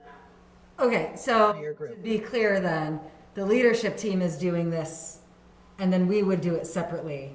So we're not. Yes. Okay. And then is there like, begin in April, is there an end point in mind? So a number of weeks? It's 7 weeks. Yeah, so it would be 7. It would actually be 14 weeks, because we meet as a leadership team every other week. And so that left the weeks in between that open at that same time. And so that's where we're filling in, so that we don't take over our leadership time, where we need to discuss, you know, important matters and put together the city council agenda and things like that. So it'll take about 14 weeks to complete. because it'll be an every other week structure for city leadership. Okay. Would you envision council following that same every other week pattern? We're open. Mike's open, Kayla's open. We all just want to make sure that you all, if you would like to attend, that we can make it work for you. And so, you know, if you have ideas around that, I could possibly invite Mike and Kayla to come and chat at one of the future meetings to discuss the scheduling. If you wanted to do that, that might be beneficial so that everybody is at the table at the same time to talk about what that might look like. I think that could be useful for the next meeting potentially, so we can have a direct discussion, and then we can also think about our availability in the meantime. Sure, that sounds great. I can extend the invitation to them. Do others have thoughts or something you want to share?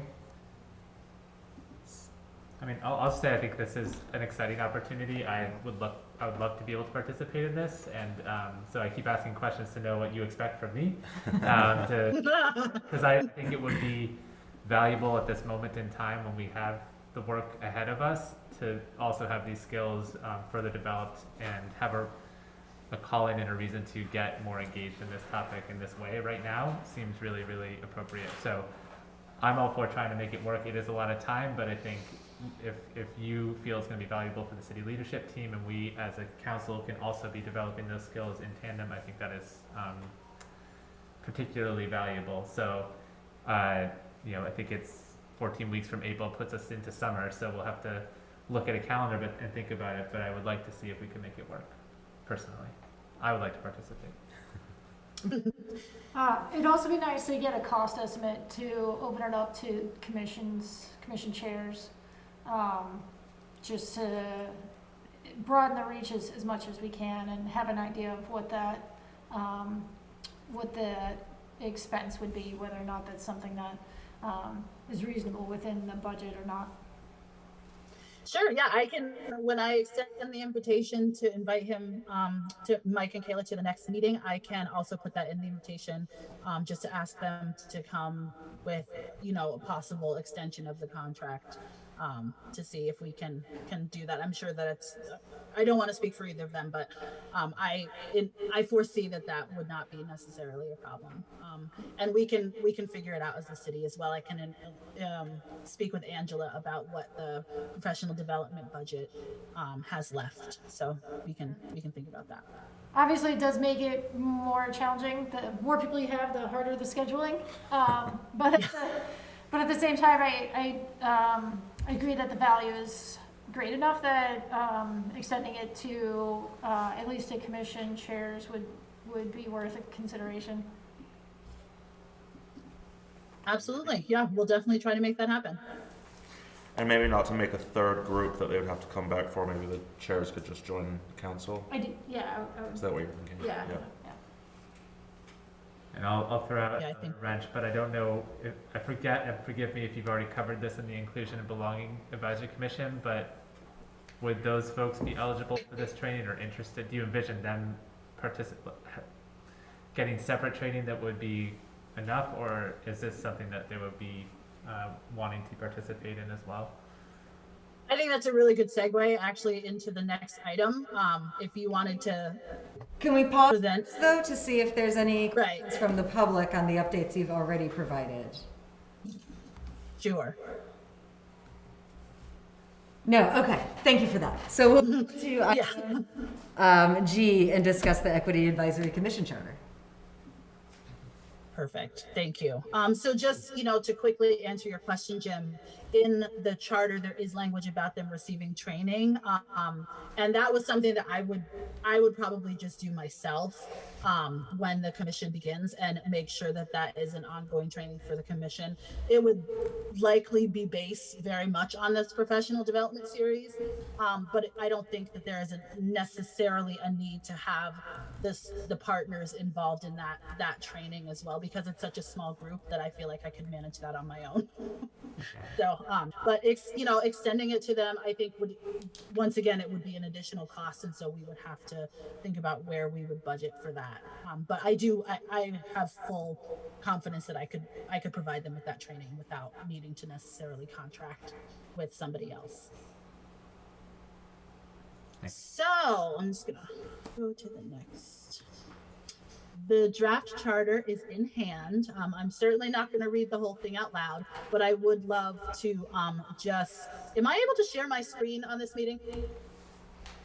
Paul, somebody, because I've. Perfect. Just for those in the audience, I wanted to just bring up the visual that I find. I'm hoping it's helpful for folks to understand as I explain the structure of this commission, because it is not a traditional commission structure whatsoever. And so I just wanted folks to be able to see that if possible. If I am not able to share my screen, I wonder if one of the hosts might be able to do that. I think you should give it a shot. If not, I can definitely pull that up. Share screen options. Says who can share. Oh, okay. I'm not sure how to do this, Paul. It's saying, oh, okay, perfect. You got it there. There's a. It's in the bottom middle. Yeah, now I got it. Excellent. Thank you so much. You're welcome. All right. Now, folks see this? Somebody give me a thumbs up. Okay, perfect. Thank you. So this is the structure of what we're calling the Inclusion and Belonging Advisory Commission. There will be a main group that is the actual commission, which would be comprised of myself, one council member, and 5 what we're calling equity ambassadors. And those folks will be chosen through an application process. The equity ambassadors, the 5 equity ambassadors, would then be selected to be a part of and sit on each existing city commission. And the purpose of their role on that commission is to bring a lens of an inclusion belonging to that process, to that particular team. And so, then what is discussed on that particular commission, the information, anything that is equity related, if there are questions specifically around inclusion or how we might make a process or a policy or something like that more inclusive, the hope is that ambassador would be able to provide that some knowledge and insight. And if they weren't, then when we meet as a commission, as the Inclusion and Belonging Commission every other month, they would be able to bring back information that we could all talk about and kind of problem solve for them to then bring back to the initial commission to help them along on the process. And so really this is about recognizing that equity isn't necessarily its own separate thing, that, you know, all of the practices and all of the commissions and everything that happens within the city should be seen through a lens of inclusion and belonging for all of our residents, to make sure that people have equal access and equal opportunity to be involved. And so this is also meeting the goal from the WCC grant to make our city government processes more inclusive and to get more marginalized voices to the table. This does exactly that, and will hopefully provide an example of ways that other folks can join the commission as well. But it just makes it a little bit more formal. So this also, you know, it helps with representation. It helps meet the goal of having, you know, different perspectives brought to the table that wouldn't necessarily have the opportunity to do so in the first place. So with that brief description, I would love to hear your thoughts on this from the council. I would love to hear comments from the community about the structure. I know that it is extremely different, and I don't believe that there are any other municipalities that are doing anything similar. But, you know, like I said, it really does focus on the fact that, you know, equity isn't its own separate thing, and it really needs to permeate through all of the city and all of the processes that we have. I'm going to keep this up in case folks want to refer to it while they ask questions. Yes, that last statement, I like this approach, right? Like this pivot from the initial conversation of an equity commission. One question I wanted to pose to you in council is, what if the equity ambassadors were cross-appointed to fill existing seats on those commissions? So they had voting rights in the existing commission, but then also did this piece? Not necessarily something we have to answer now, but a thought? Do you think that? Well, they will. Sorry, go ahead. No, well, my question, I don't want to answer a question with a question. But they will be voting, the 5 ambassadors will be voting members of the Inclusion and Belonging Commission. And so I guess my question to you is it possible for someone to be on multiple commissions and also be a voting member for multiple commissions? That's a good question. I don't know if we've appointed someone on 2 before. Any staff have thoughts about that? I feel like that's maybe our own rules and not like a state thing. I don't think it's in the Ray, I charter. see your hand. I don't think we've ever appointed, to my knowledge at least, someone for multiple commissions, but I don't think there's anything expressly precluding us from doing so. Like, I think each of those charters is pretty separately crafted, so it doesn't specify that you couldn't be on multiple commissions. But I don't know of anybody that's done more than one at a time in the past. I agree with you. I think it would be important for them to be voting members on both commissions that they serve on for the purpose of the Belonging Commission to really hold. I mean, the one. Go ahead. I don't necessarily think we should require it, though. I wouldn't say that they have to be. I wouldn't want that to be a barrier, I guess. So one thing that's coming up for me with thinking about this is I feel like part of the goal is to bring more diversity and more voices onto these commissions. And if we're filling an empty role, then we might actually be excluding additional diversity. So I do like the idea of them being voting members, but I also don't like the idea of them ending up limiting then there being less people in a way. Like, this is hopefully to bring more people in. But if they were filling a role that's already an empty space that's already there, then doesn't actually, gain someone. Not a disagreement. We have wanted to diversify representation across these commissions all along. Being targeted here with this group and having them trained and supported to bring an equity lens to each of the other groups, in my mind, diversifies those existing bodies. And I feel like when we recruit to fill those right now, we don't necessarily get a lot of different voices. There's a pretty standard person that applies to these roles. So while the volume of people, if we did it that way, this would not increase the volume of people that are in these roles. I think it would change the perspective. I think my biggest concern with this is that we don't require any other commission member to be fully versed and ready to vote in 2 commissions. And that if we were to make these voting members, it means that they not only have to do the equity, inclusion, and belonging work on their own commission, but show up prepared to make decisions on the other commission, which is, it's hard because I want there to be accountability and authority in these positions, but I also worry about essentially double tasking them right away to function in both. That's my one concern I have when I think about having these as being voting members, is it means you have to show up being ready to vote, and that means reading the materials while also doing the work that you're trying to do through your own home commission. So that's one kind of potential downside to having that. And I think that then would open up an argument for something that is referenced in here and I think should be applied to all the commissions, which is that they may be monetarily compensated at a rate determined by the city council.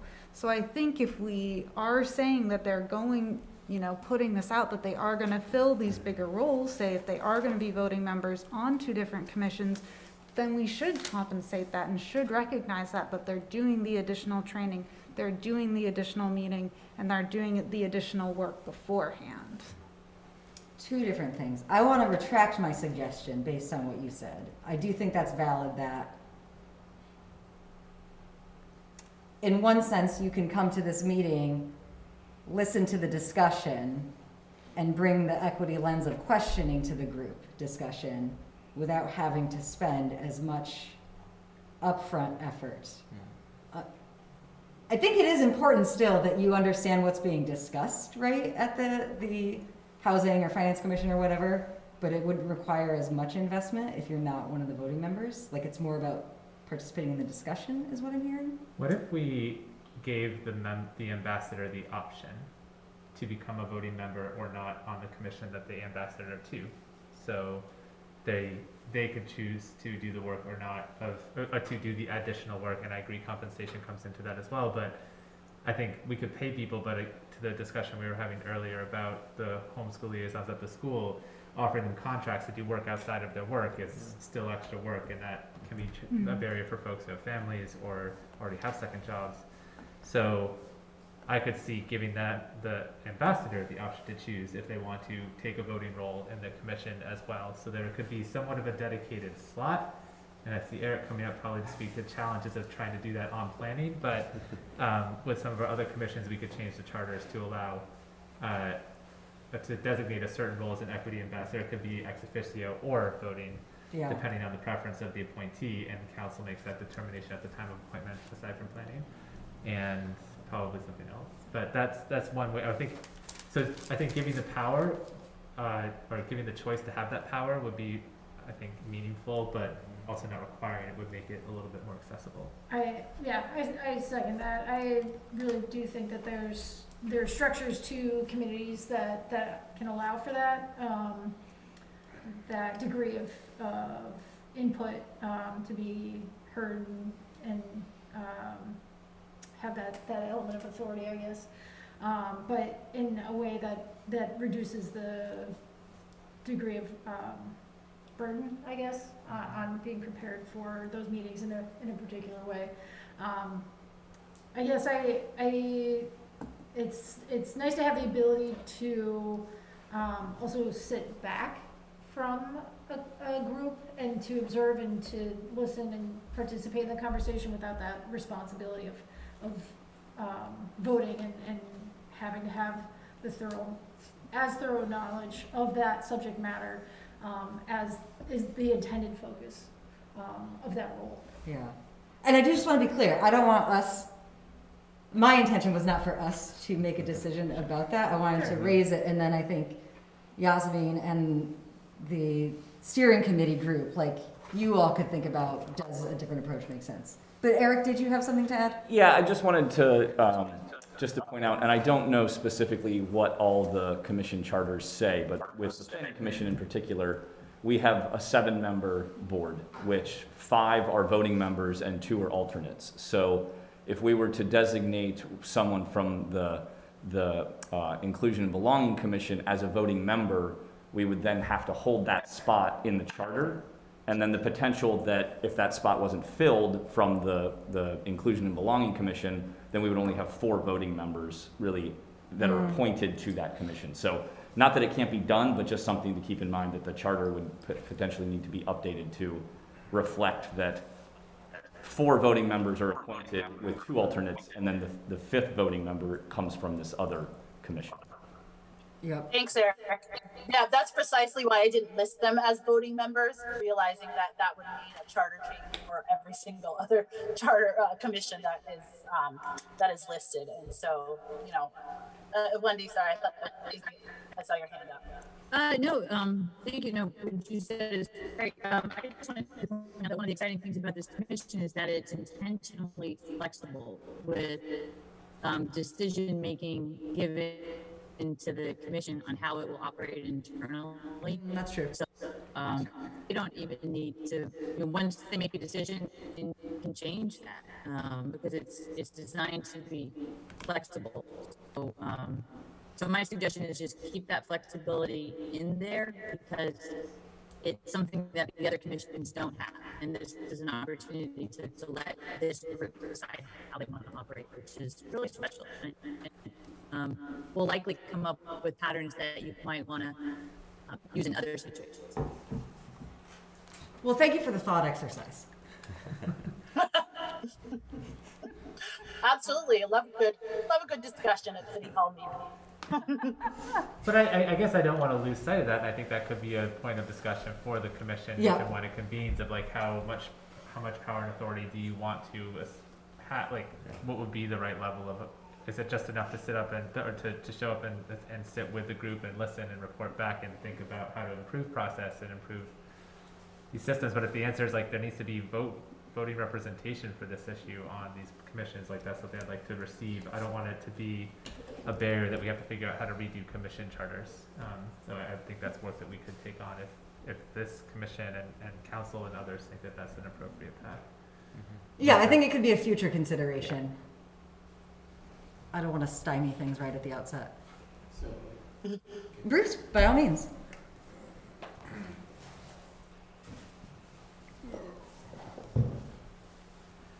So I'm Bruce Wilson, and I agree actually what the mayor said about first on the Inclusion and Belonging Commission should vote twice.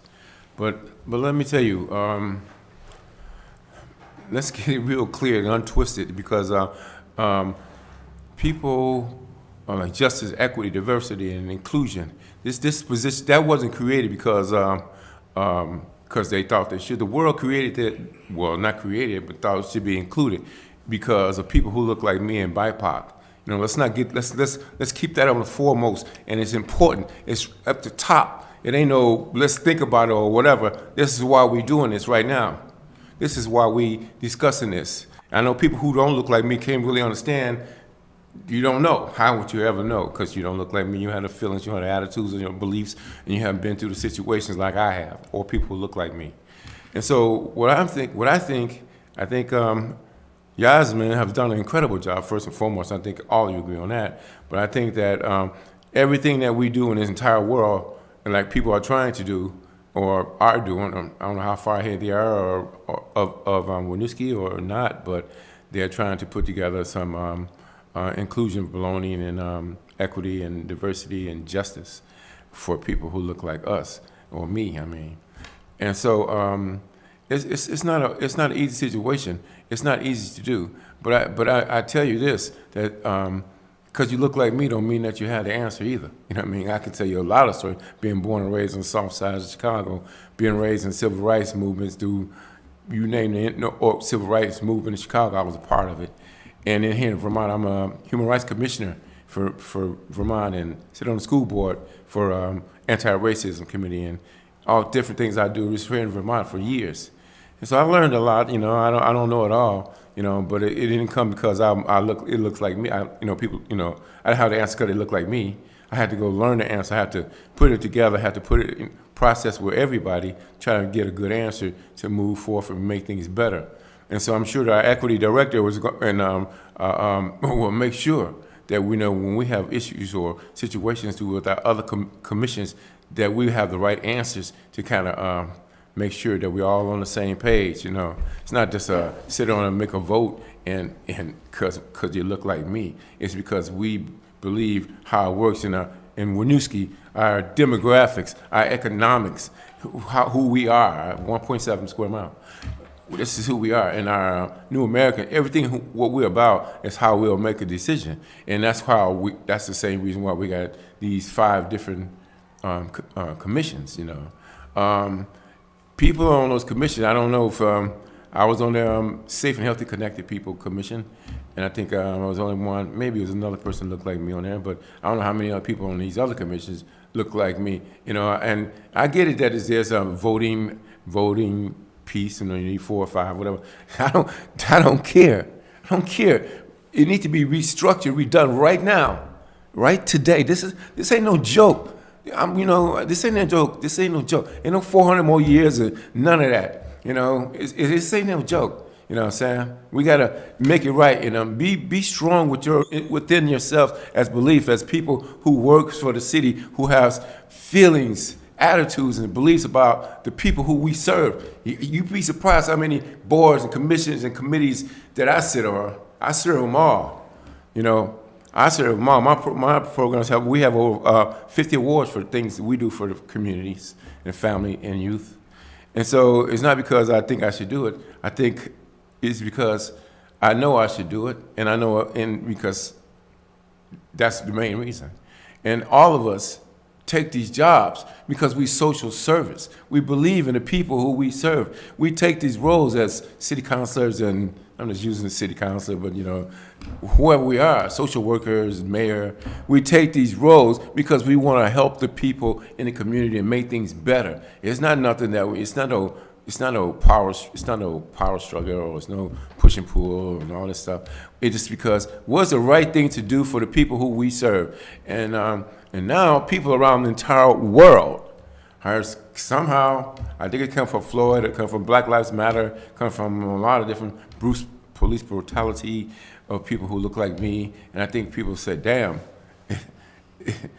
finally, it makes sense to work with people who look like me, or you know, ain't no such thing as we want to bring them. Equity don't mean stop bringing now you can bring a black person or me to the back room. You know what equity mean? Equity means shut that damn back room down. There ain't no back rooms no more. No more. For nobody.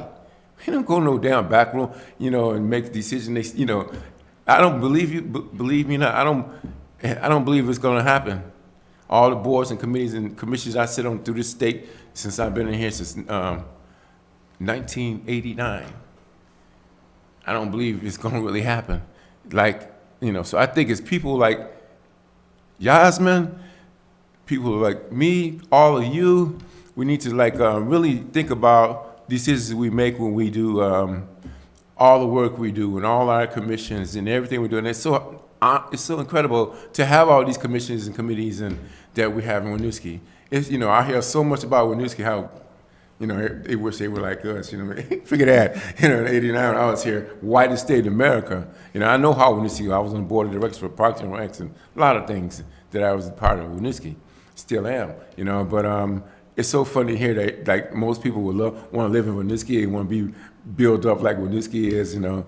That's the shit, you know, excuse me. But so my bottom line on this is that you know, I'm not joking. I ain't messing around. It's gonna be listen, I know some folks. There's gonna be some changes in one way or the other. You know what I'm saying? But we got it's not no, oh, we'll think about it, put it on the, you know, back on the back burner and all that stuff. No way. I'm not going to personally, I will not let that happen. And I have ways to make sure it don't happen. Believe me. We know folks, you know.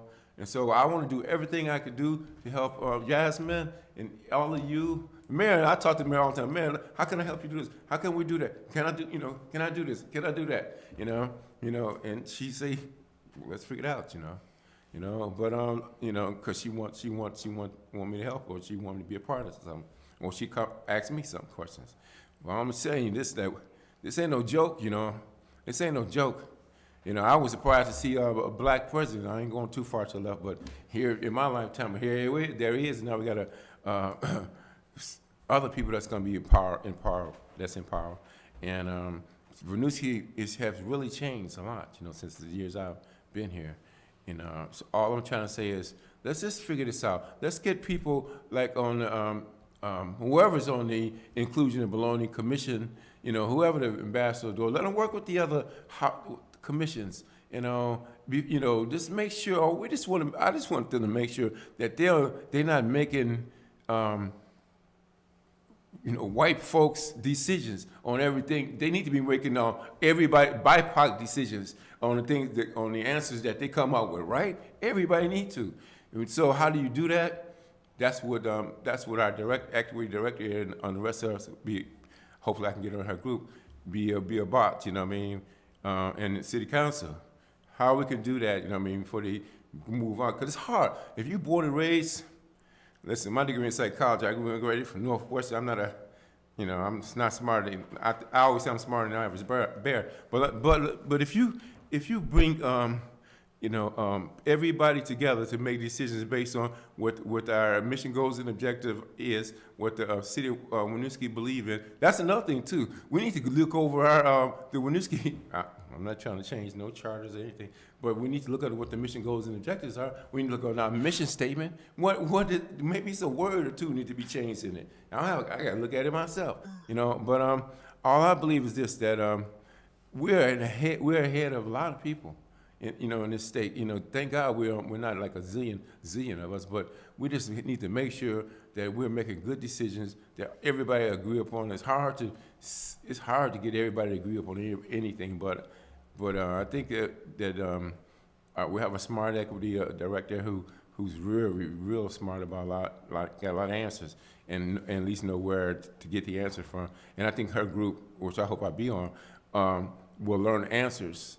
And I think our job is to, like say, if you have to connect the people and the planning to do your role, and our role is to keep learning about equity and inclusion and belonging and share it, right?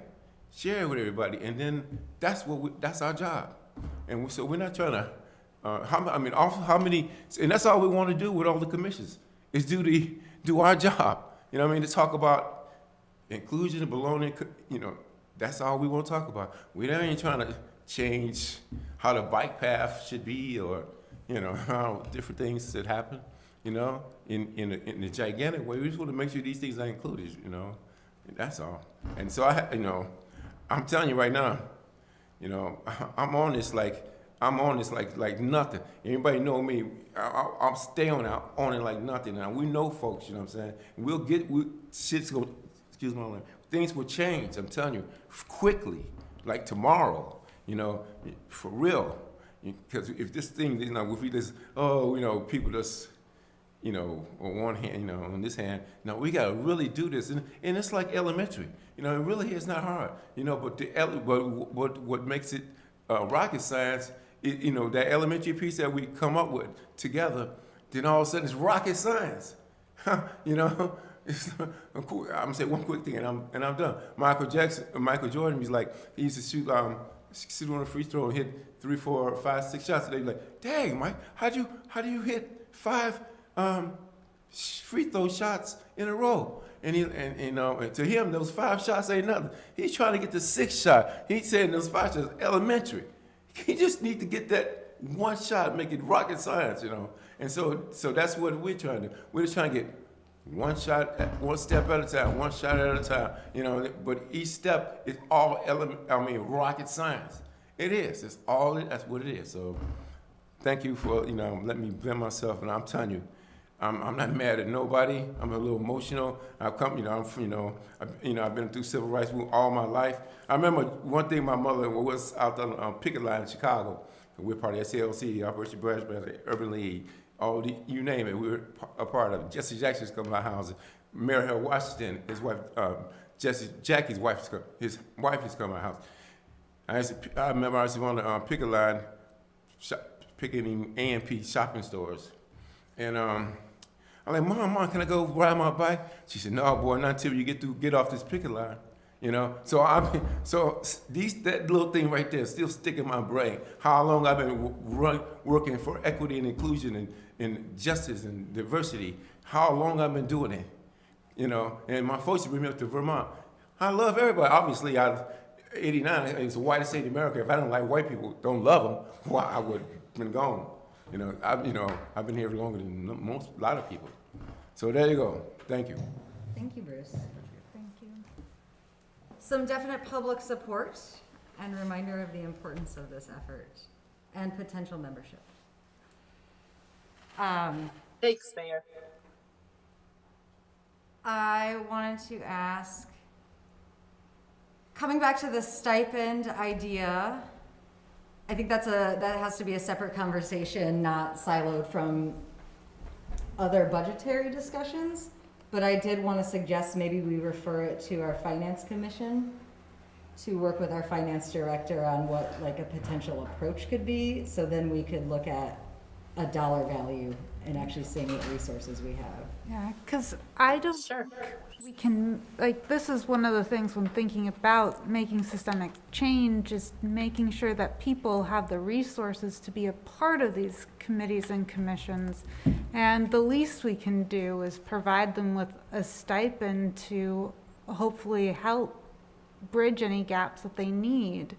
And I think that this has been looked at with previous councils, and money had been set aside. I don't know if it still is, so.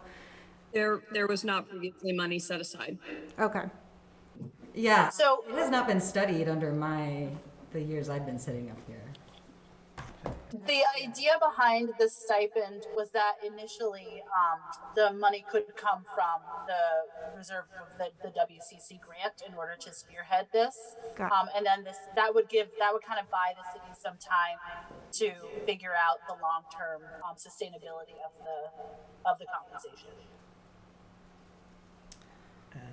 So that is a possibility. If I just For the equity, the inclusion only. I'm sorry, what? That would be only for the inclusion committee. That would not apply to any of the other commissions. One, yeah. Yes. Jenny? I was just going to comment.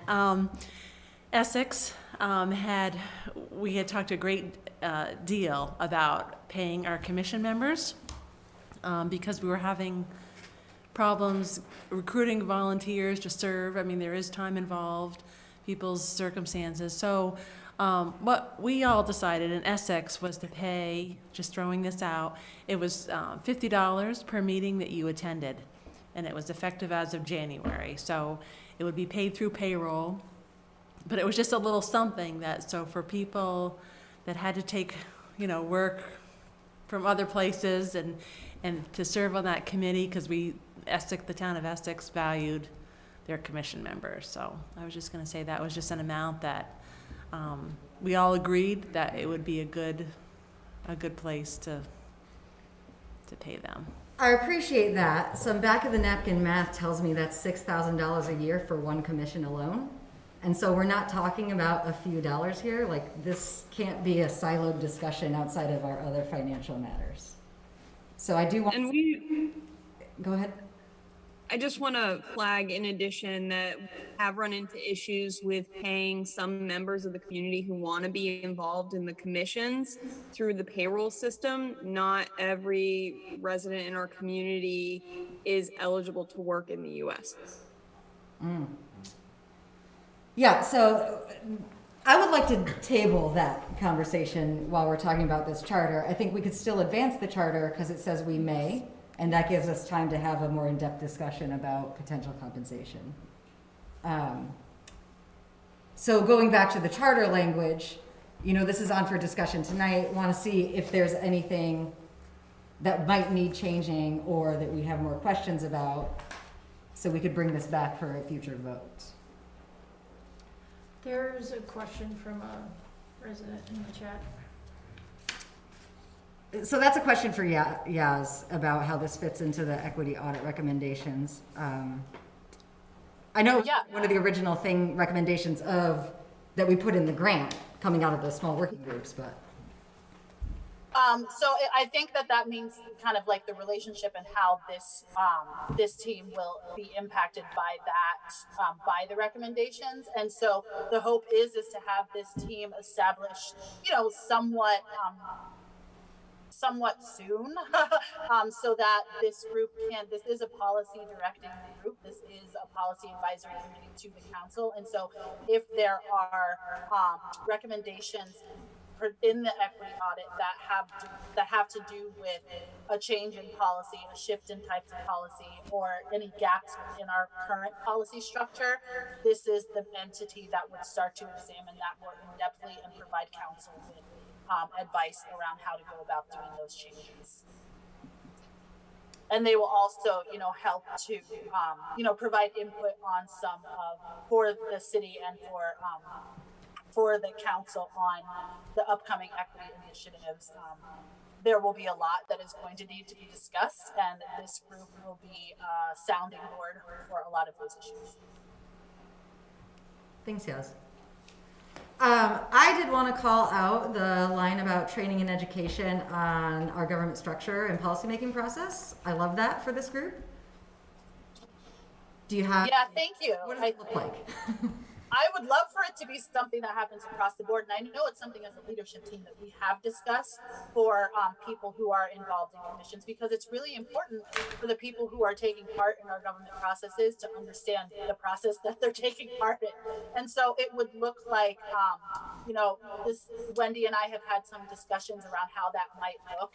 And, you know, initially we were thinking about kind of writing up a packet that folks can have when they, you know, when they are accepted onto the committee, that is then presented by the city manager or, you know, folks in leadership, kind of around the structure, around how policies are made, how they're approved, you know, how the difference between the city council, city operations, just kind of basic background information around our particular municipal government structure and how it works, so that folks really understand what their role is on the council or on the commission in particular, and what their role will be for the work that they're going to be doing at that table. And so it'll be something that we can provide to them, but it'll also be something that we can talk through and provide answers to any questions that they might have by inviting city leadership staff to meetings or getting information from city leadership staff around the various departments. So it's also kind of a spin on the, you know, the city tour that was talked about at the beginning. That is something that hopefully is also coming down the line. But it's specifically for this commission. I think it's really important for folks to understand what they're getting into. Yeah, and the former manager and I put together an orientation that attempted to get at that for all commission members. I think there's plenty of room for improvement there, but there is a jumping off point, is what I wanted to share. Thank you. I actually have seen that, and I have it up. It's actually on my screen in another tab too. So yeah, I found that in the S Drive, and I was able to. I think that's a great jumping off point for training. Yeah, and then what you described with some flexibility on the every 6 months, I think that's good too, as far as like bringing in staff or other leadership. So thank you for elaborating. Other questions, Bryn? I just noticed in the chart of the way it's scoped now is for the group to meet every other month. Just wondering if that will provide sufficient time. And since we don't have the results of the equity audit yet, how that will play into the priorities and scoping for the group. You know, we talked a lot at the WCC team at that level around kind of the feasibility of this group, knowing that they are kind of doing double duty. And really, you know, we thought about if we really want to have participation, if we really want to have full participation in this group, the expectation for folks to meet twice a month, every month, is going to be, I think that's going to be a tall order. And I think we will only get certain people that apply, you know, certain people who have the privilege of being able to flex their time a little bit more. So we were just really trying to be inclusive and respectful of the fact that this particular group is going to be working overtime, you know, in regards to, in comparison to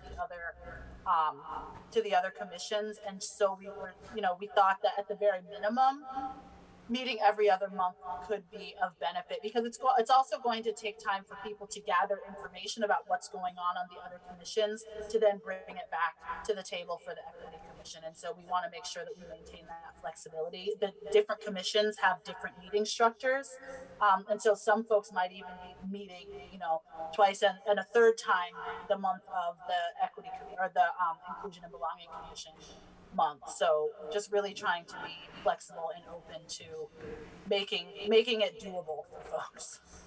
Sure. I guess, so one was just thinking about the scoping priorities and being able to have enough time. I know from the Infrastructure Commission, I don't feel like we have nearly enough time to get through our content, and at least for the last year that I've been on it, we haven't had a regular meeting schedule.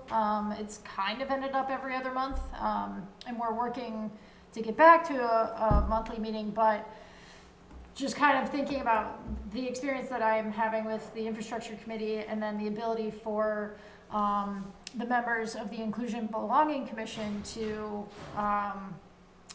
be able to attend meetings when, especially for infrastructure, when that still is in a bit of flux. I will add the reverse perspective, being on planning commission, which does meet twice a month. Every few months, the members describe feeling like overwhelmed or exhausted, like twice a month is a bit much. And so I think this approach of every other month on top of the monthly with each of these makes sense. Because whoever ambassadors to planning could be looking at 3 meetings a month, which is something we all do, but is a lot of commitment. But I do wonder then, and I can't remember what our other charters look like, if that level of detail needs to be in here, and maybe the like frequency of meeting. If all the other charters include it, then I think it should, but if we don't put in that level of detail, it could be pulled out to add more flexibility. Yeah, Yeah, I mean, that's something that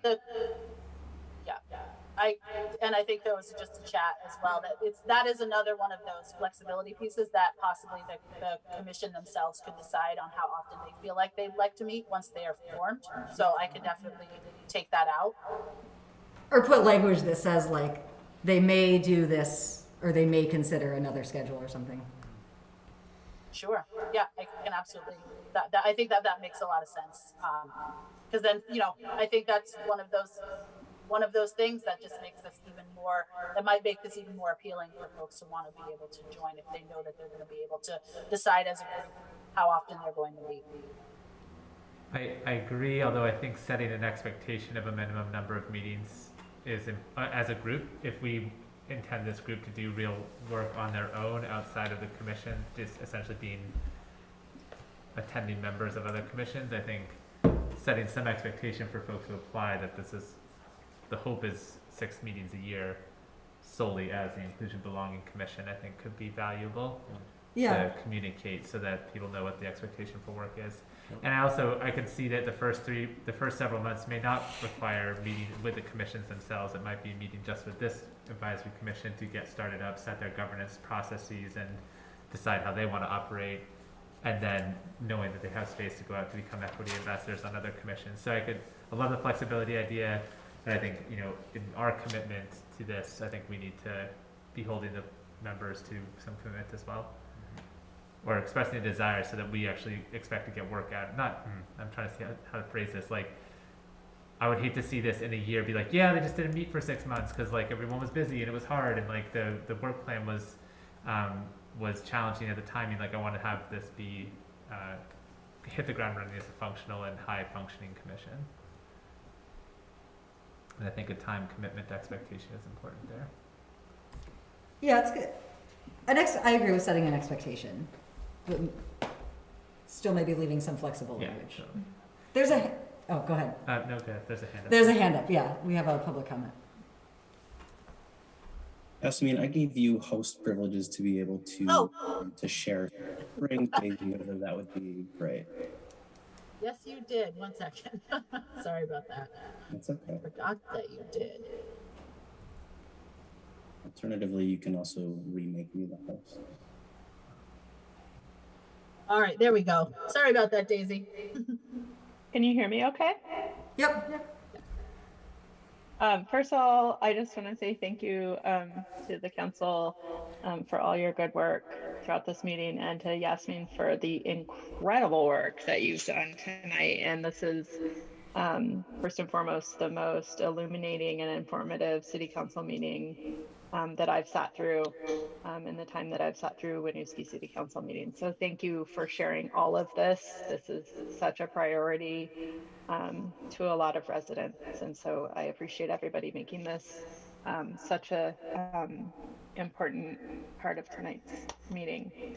And Councilman Duncan, I think you just said sort of the process in terms of allowing this council that we're forming or commission to sort of set their own agendas and sort of determine the way that they work and the frequency in which. And I see that in my time working at the state, as we stood up a lot of similar working groups.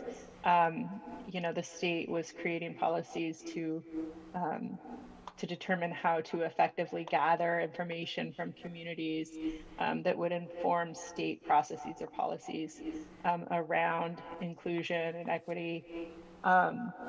The frequency of meetings, things came up, and who to put in the positions of power and things like this. And it was really illuminating to listen to a lot of the testimony taken on things like this, because when it's something like equity, I'd love to hear Yasmin speak on this too.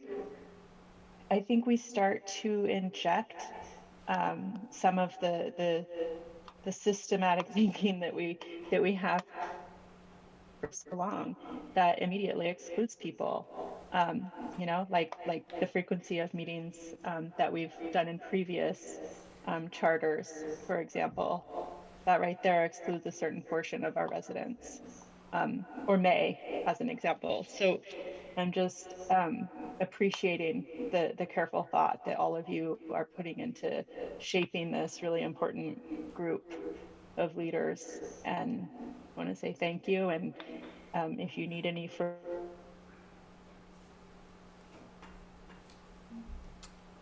Thank you, Dave. on this kind of work recently.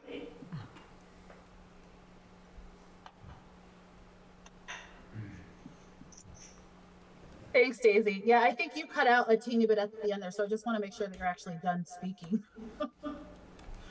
Thank you. Yeah. I just wanted to say there are some commissions, especially out of Susanna Davis's office.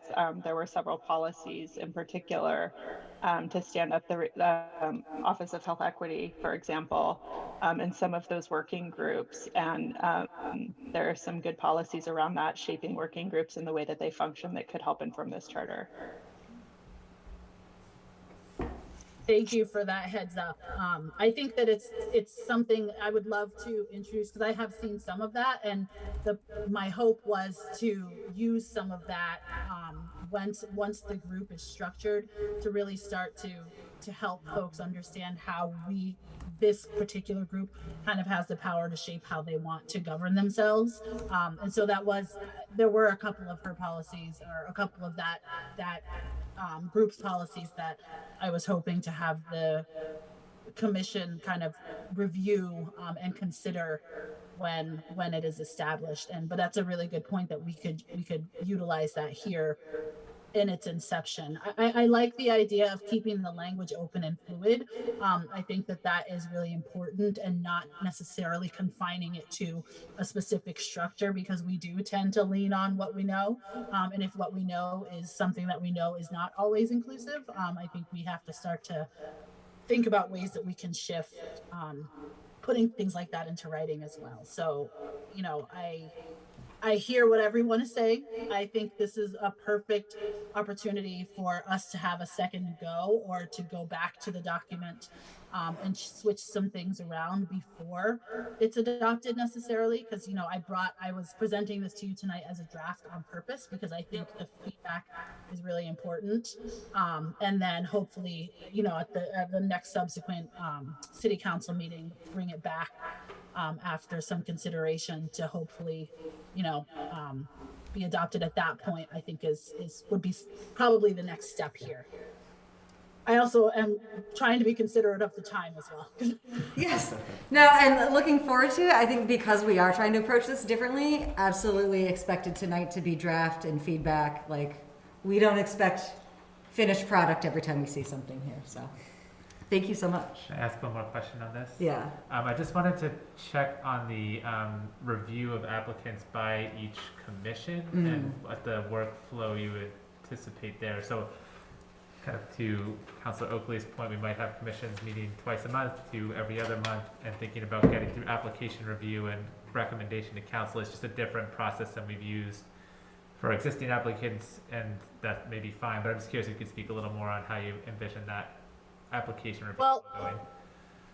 Yeah, so that was, that was created initially, or really specifically because we want to make sure that whoever is selected has been selected by, by the body that could possibly house. So I just want to make sure that I am clarifying that I would love to sit with the different commissions and go over all of the applications. Part of what we were hoping is that the Inclusion and Belonging Commission themselves could work together to appoint people to the commissions that they choose. That's why there's kind of a ranking structure on the application, so that folks are sitting and joining being an ambassador on a commission that they are comfortable with, that they feel like they have some knowledge and background about.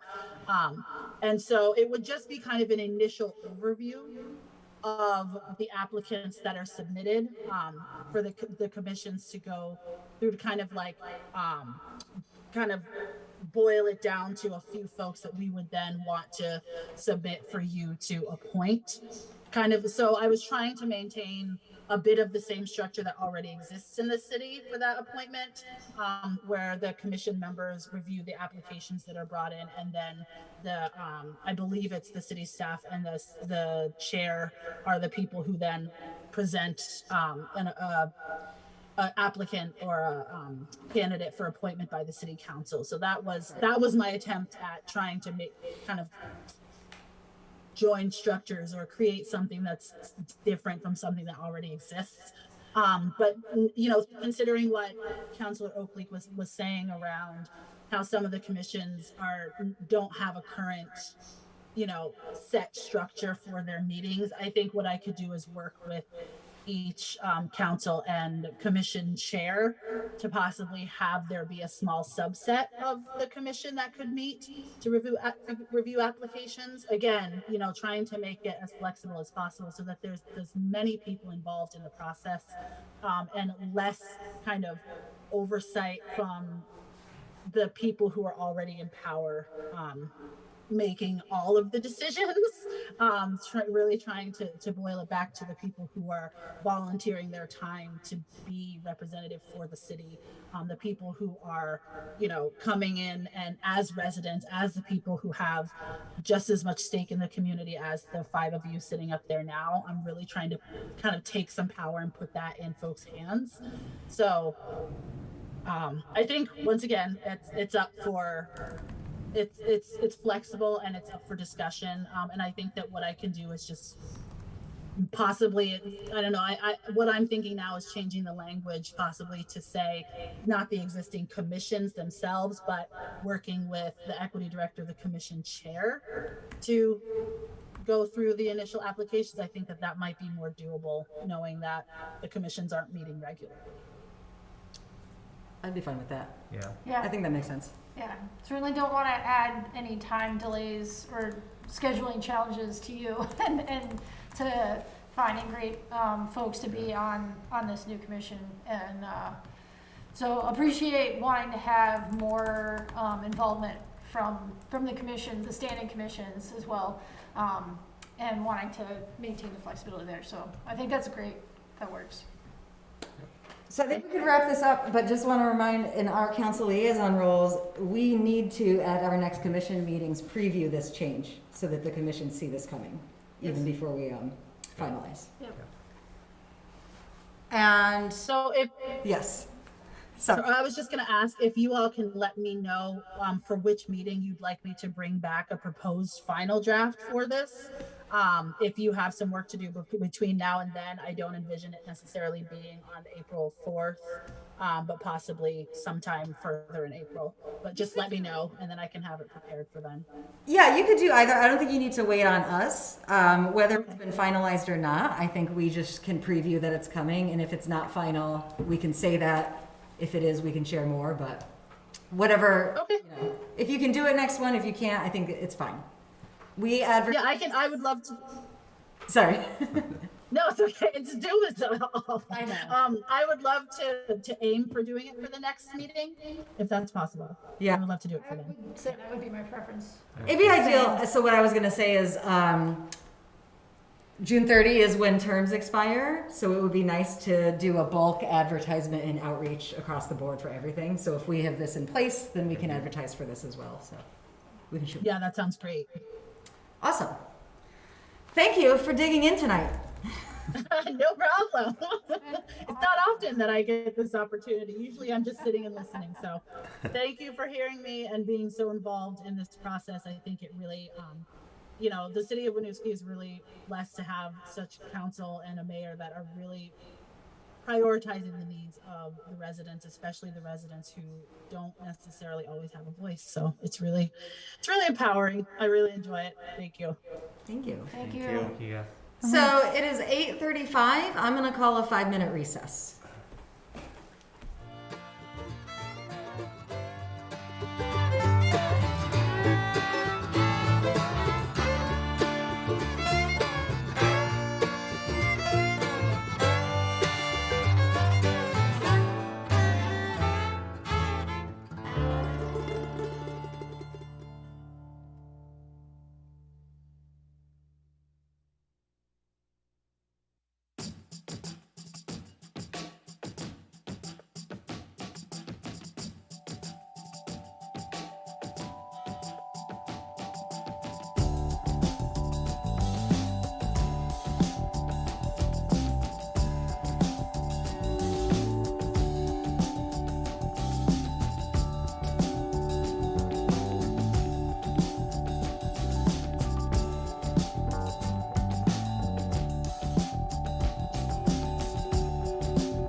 Okay, I've got 8:40, so let's reconvene. We're on item H, which is on for discussion, goal update for economic vitality. Wendy, do you want to give like a brief overview?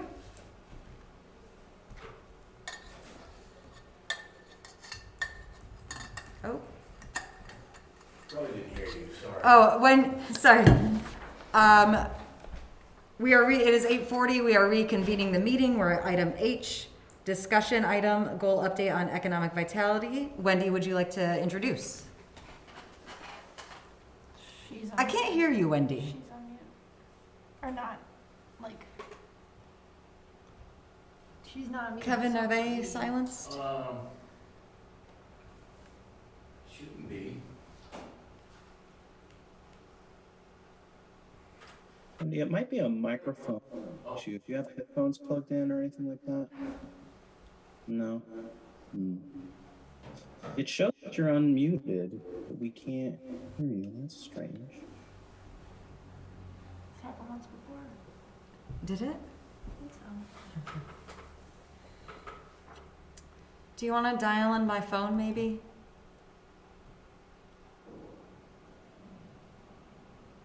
It's weird, it worked earlier.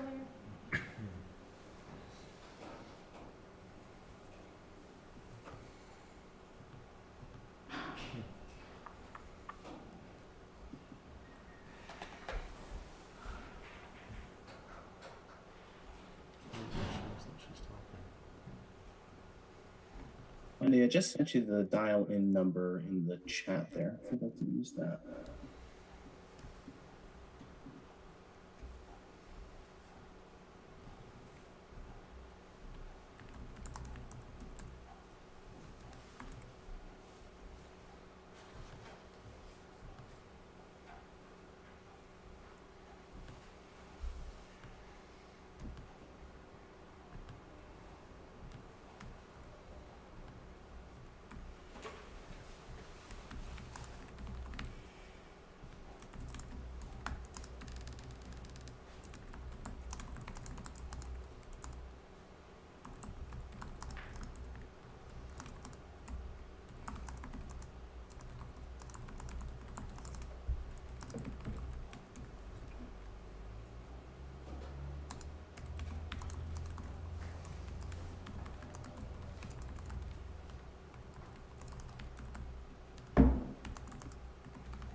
Okay, am I here?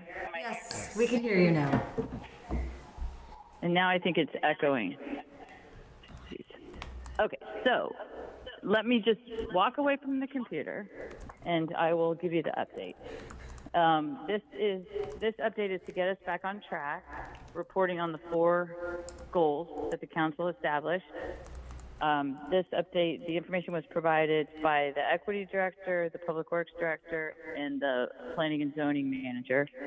You can see we're essentially where we were the last time you received this goal. There's one correction that needs to be made. On the 3rd page, the equity audit firm was not IBG Consulting. They were Opportunity Consulting. That was a decision that was made after the last draft.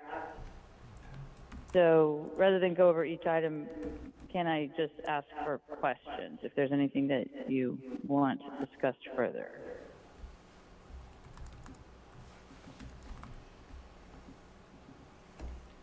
Any questions from council? It looks like a good update. When is the next meeting scheduled to discuss the downtown, expanding the downtown designation? That I don't know. That's been put on hold. So I think that would actually be something maybe to discuss with the downtown Winooski when you talk about their roles, because they might take a larger part in that since we don't have Heather's position anymore right now, and we're thinking about refocusing that position on more on housing. So, like, as part of the contract renegotiation for, Right. Right. You'll be discussing that in May or June. okay. All right, And then the next goal update will be housing. That will be the second meeting in April. okay. Good to know. Thank you. You're welcome. And I'm going to work on getting my connection better, so I'm going to break off of both just temporarily. Okay? Good. Thanks, Wendy. Thank you. Excited to see some progress here. Wayfinding, especially, that's been lingering for a long time. Yeah, that's exciting. And the legacy campaign. Any other questions from council? Are there any questions from members of the public attending? It's unrelated.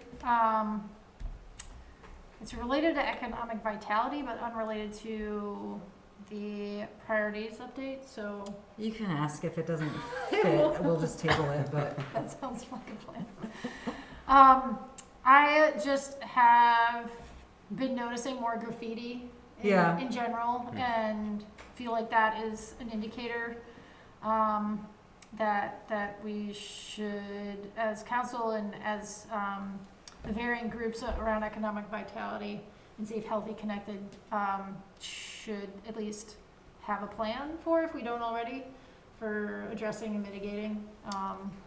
It's not just Winooski, I'm seeing it more in Everywhere. Burlington. Yeah, it's certainly expanded more during the pandemic. And I've seen efforts to, cover up graffiti and its return, and I don't know what best practices are around that, but I do know that being diligent is to our benefit. Can you send an email to Wendy as follow-up? We can see if staff are already addressing that or not. Yeah, definitely. Thank you. I just have one comment. I mean, we've glossed over pages and pages of really good work. You're right. And I just, for those who may be listening from the community who haven't read the packet, I think it is worth looking at the progress that's been made on all of these, because they are so varied. And I do think that we sat a year ago looking at things like foreign-based code incentives, looking at Abenaki Way, looking at the wayfinding program, and some small and big programs that have really made a lot of progress. So I guess I just wanted to, I was scanning through and screening, yes, this is all great. I have no questions because things have been progressing. And so I just wanted to acknowledge that to you, Wendy, and to the staff, to say thank you for progressing these through vacancies and challenging times, because it is pretty impressive. Can you include that in the update, please? Point to this document. I will do that. Thank you. All right, hearing no questions or public comment, we'll move on to item I, which is on for approval. This is our annual audit contract award with Angela. All right, well, this one's pretty straightforward compared to some of the discussions you've been having tonight. We just finished in fiscal year 21, our third year of a 3-year contract with RHR Smith. Per our policy, we went out to bid and we received one bid from RHR Smith. The amount of their bid is $30,000 a year, which is on par with what we were charged for the most recent audit and is included in our budget. Thank you, Angela. And for those of you who are new, we have used them before. They've been very satisfactory. Are there any questions? All right. Well, if Angela recommends them, then I will support it. Does someone They've been very good to work. would someone like to make a motion to approve the audit contract award for RHR Smith? So moved. Second. Motion by Bryn, second by Thomas. All those in favor, please say aye. Aye. Motion carries. Thank you, Angela. Thank you. Okay, so we are on to our last item of the agenda, the city manager contract. So, last week we had our final interviews. We had a public event to engage with the final candidates. We were able to do some deliberation since then and review feedback from community who attended that event, as well as the leadership team here on staff. So tonight we are going to meet with the finalist and our recruiter, and hopefully take a public vote and make a final decision. I am looking for a motion that we should move into executive session pursuant to state statute section 3133, because this is about the appointment or employment of a public employee. If someone would like to make a motion for that finding. So moved. Second. Motion by Aurora, second by Thomas. All those in favor, please say aye. Aye. Motion carries. So I'm looking for a motion to move into executive session, inviting the final candidate, Mike Jalette, our recruiter, and Wendy Harrison. So moved. Second. Motion by Bryn, second by Aurora. All those in favor, please say aye. Aye.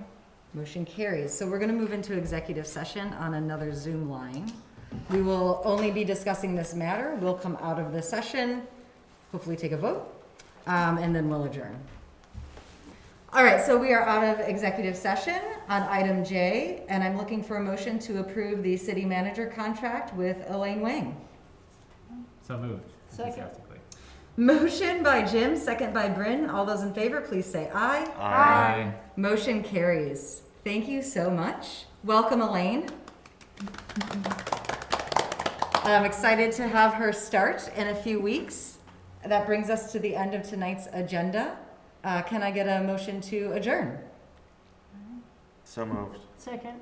Motion by Thomas, second by Bryn. All those in favor, please say aye. Aye. Motion carries. Thank you, everyone. Good night.